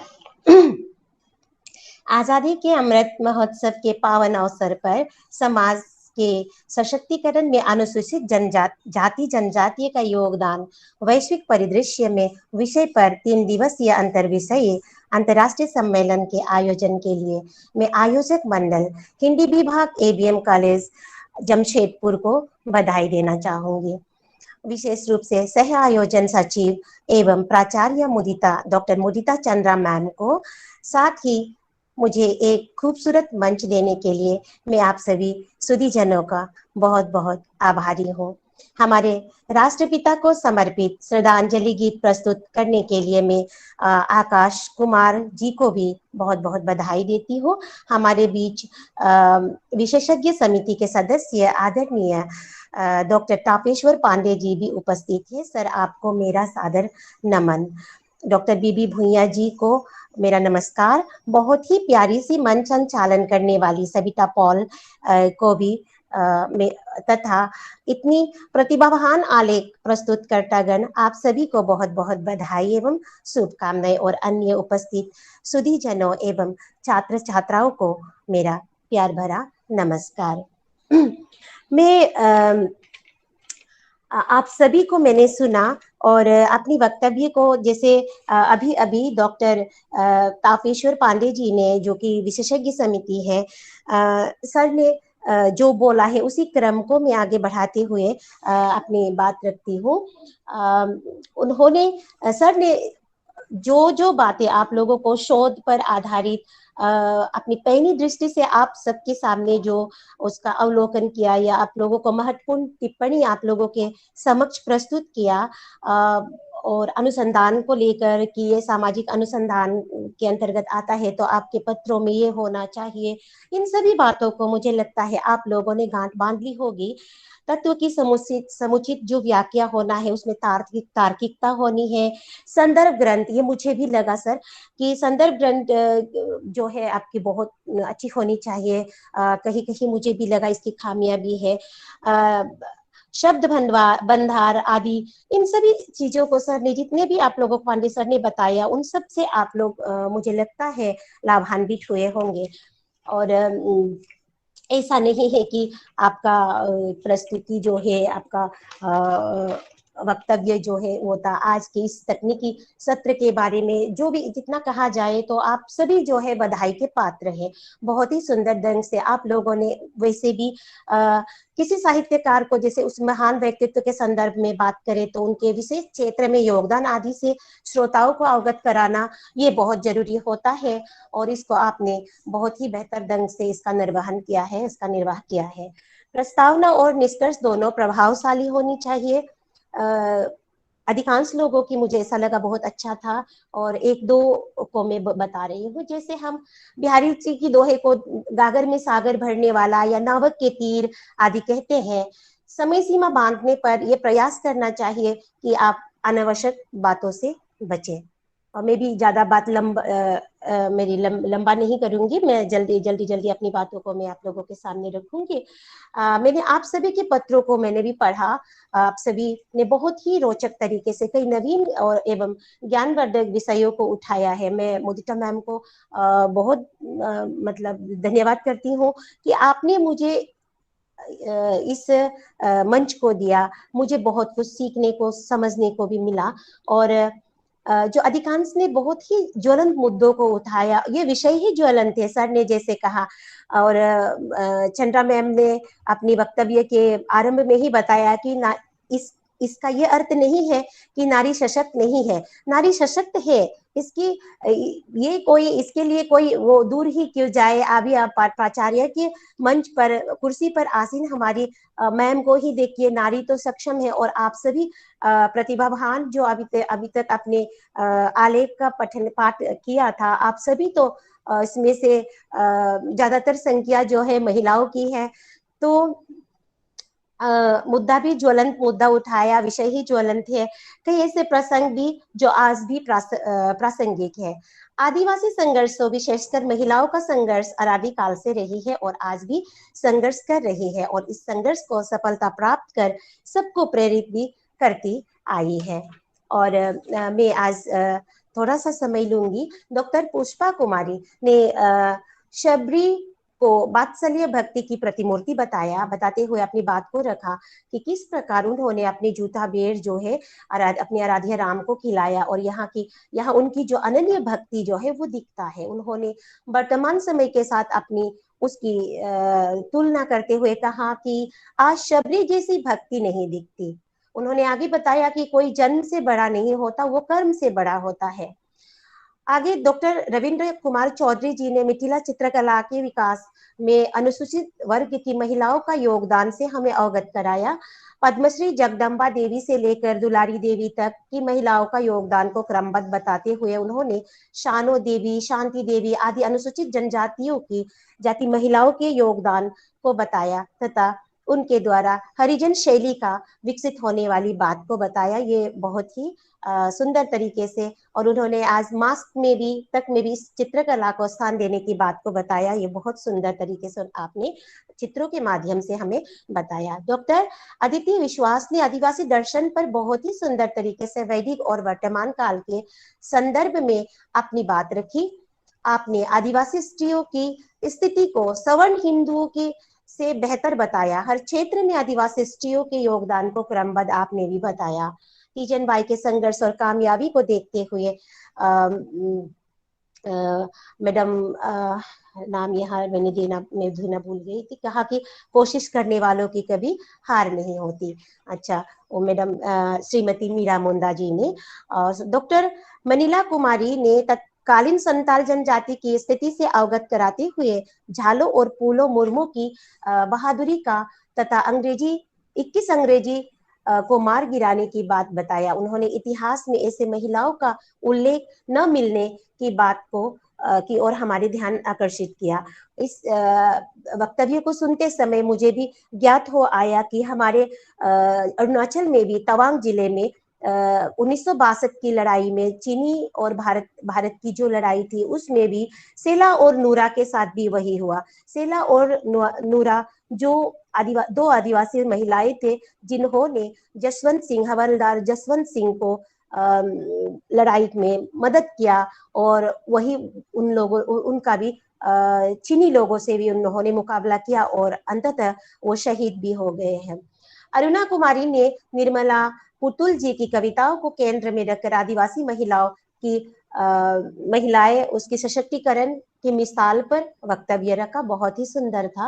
हीरालाल गुप्ता जी ने जनजातीय खिलाड़ी सलीमा टेटे का नारी सशक्तिकरण में योगदान पर अपना आलेख का पाठ किया। भारतीय समाज में आदिवासी खिलाड़ियों का योगदान पर भी आपने अपनी बात रखी, और हॉकी, तीरंदाजी आदि क्षेत्रों में वैश्विक पटल पर भारत का नाम को गौरवान्वित करने की बात को बताया। शोभा देवी जी ने झारखंड की लेडी टार्जन पद्मश्री जमुना टुडू और पर्यावरण विषय पर अपना महत्वपूर्ण वक्तव्य प्रस्तुत किया। पर्यावरण संरक्षण में महिलाओं का योगदान को बताया और उनको जमुना जी के ने जंगल का संरक्षण, संवर्धन आदि पर अपना जो योगदान दिया, उन सभी बिंदुओं को आपने उल्लेख किया।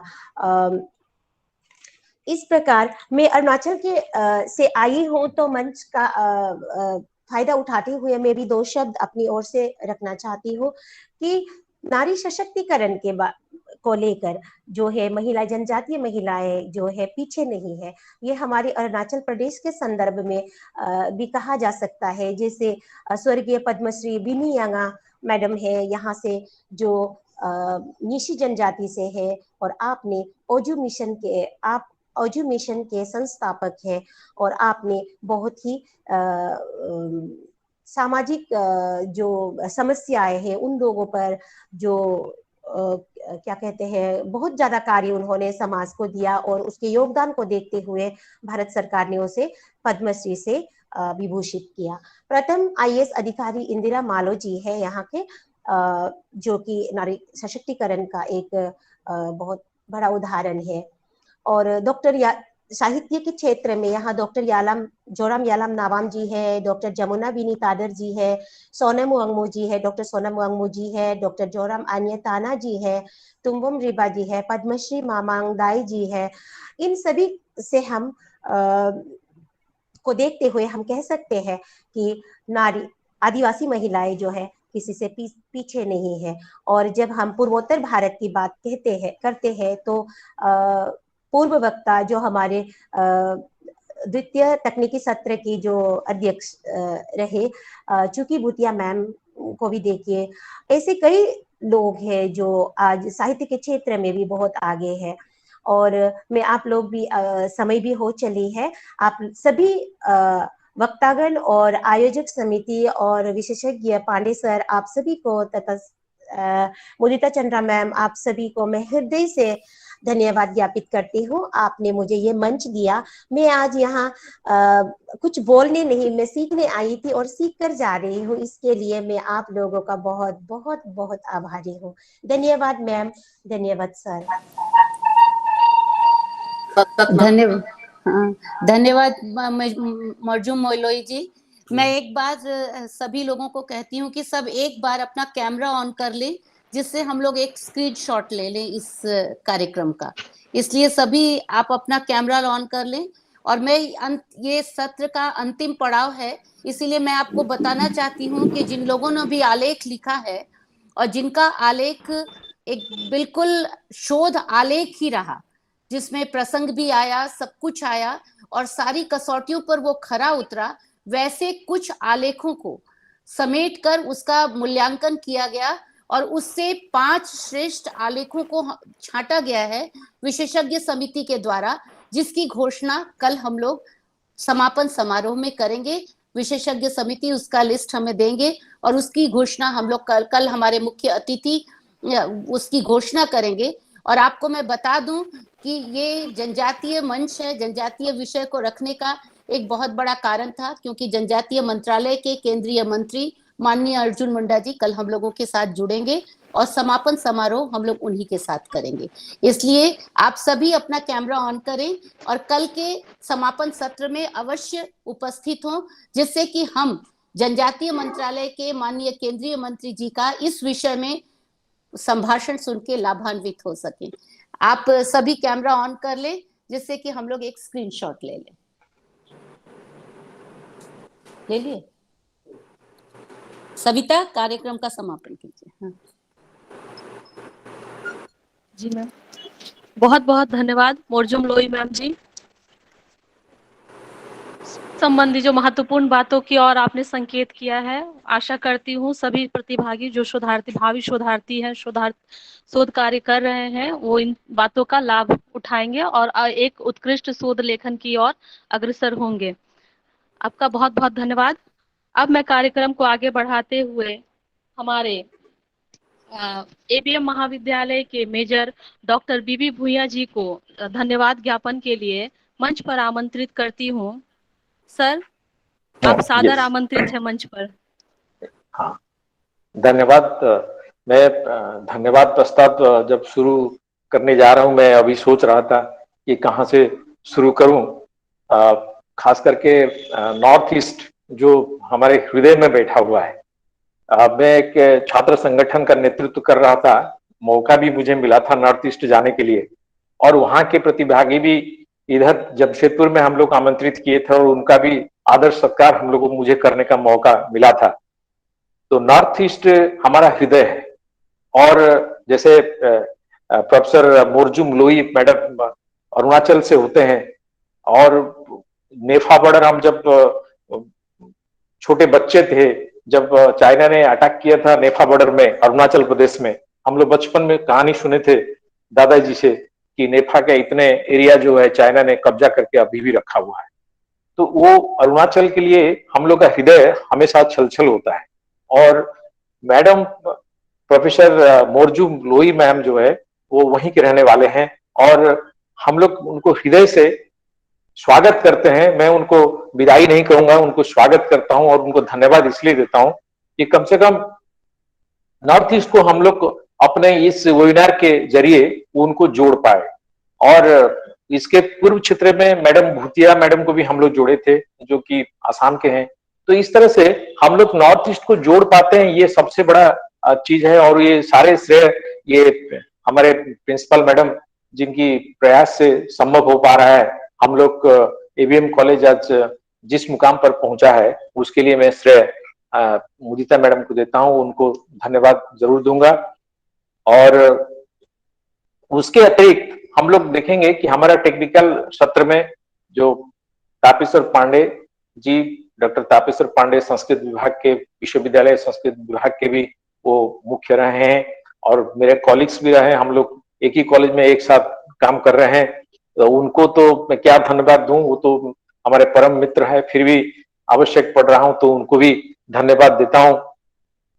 और जितने भी प्रतिभागी हैं उसमें, और वो प्रतिभागी को अगर हम देखने में सभी का वक्तव्य बड़ी गहरे से अध्ययन भी कर रहा था, और एक एक करके मैं देख रहा था। जैसे डॉक्टर पुष्पा कुमारी जी, उन्होंने रामायण से सबरी कैरेक्टर को उन्होंने चित्रित किया, ये बहुत ही अच्छा है।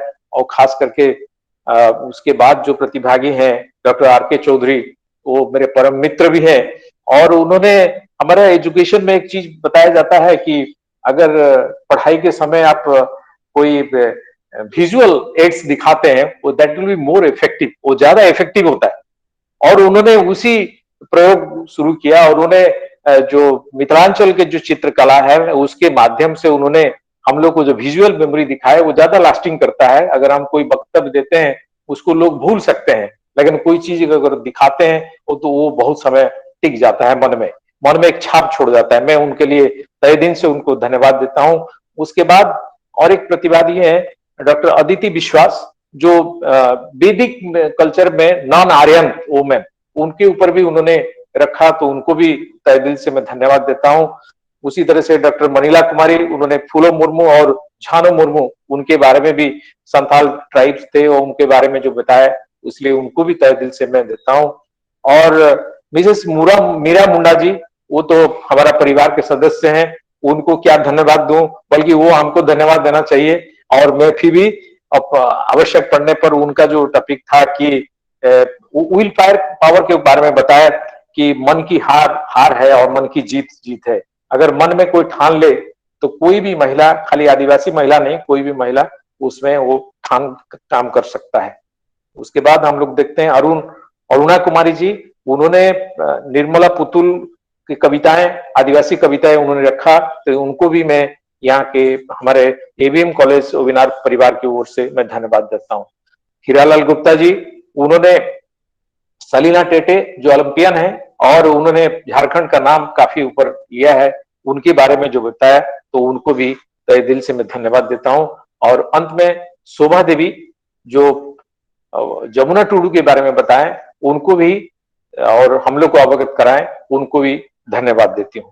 और धन्यवाद के और भी हमारे जो बैकग्राउंड में हैं जितने भी लोग, ये जितना वेबिनार हो रहा है उसके पीछे भी बहुत लोग छिपे हुए हैं जिनकी हम लोग जिनके अथक परिश्रम में हम लोग एक एक नाम अगर गिनाएंगे, एक तो मेरा जो कॉलिग्स है, हम उनको, पांडे जी का नाम तो मैंने ले लिया, doctor Rajendra Bharti, professor B Maharatha, और खास करके हिंदी विभाग के डॉक्टर अवध बिहारी पुरन और प्रोफेसर भवेश कुमार और प्रोफेसर नवनीत सिंह, जो अथक प्रयास से ये वेबिनार हम लोग जिस प्रयास से ये हो रहा है और जहां तक हम लोग पहुंचे हैं, ये उनको भी मैं तहे दिल से धन्यवाद देता हूं। और कुल्हान विश्वविद्यालय के जितने भी हमारे वीसी साहब, professor doctor Gangadhar Panda, pro VC professor Arun Kumar Sinha और रजिस्ट्रार डॉक्टर जैन शेखर, उनको भी उनका अगर अच्छा दृष्टि, शुभ दृष्टि नहीं रहता एबीएम कॉलेज में, तो ये संभव नहीं हो पाता। और मैं सभी को एबीएम कॉलेज की परिवार की ओर से धन्यवाद देता हूं, और खास करके हमारे जो प्राचार्य हैं डॉक्टर मुदिता चंद्रा मैडम, जिनके निर्देशन में ये काम हो रहा है और ये संभव हो पाया। कितने कठिनाई आती है रास्ता में, तो उस कठिनाई को उन्होंने अतिक्रम करते हुए और इस मंजिल पर पहुंचा है। तो मैं तहे दिल से सभी को भक्तिपूर्ण प्रणाम और झारखंड के जोहार और सभी को धन्यवाद ज्ञापन करता हूं। सभी को बहुत बहुत धन्यवाद। नमस्कार।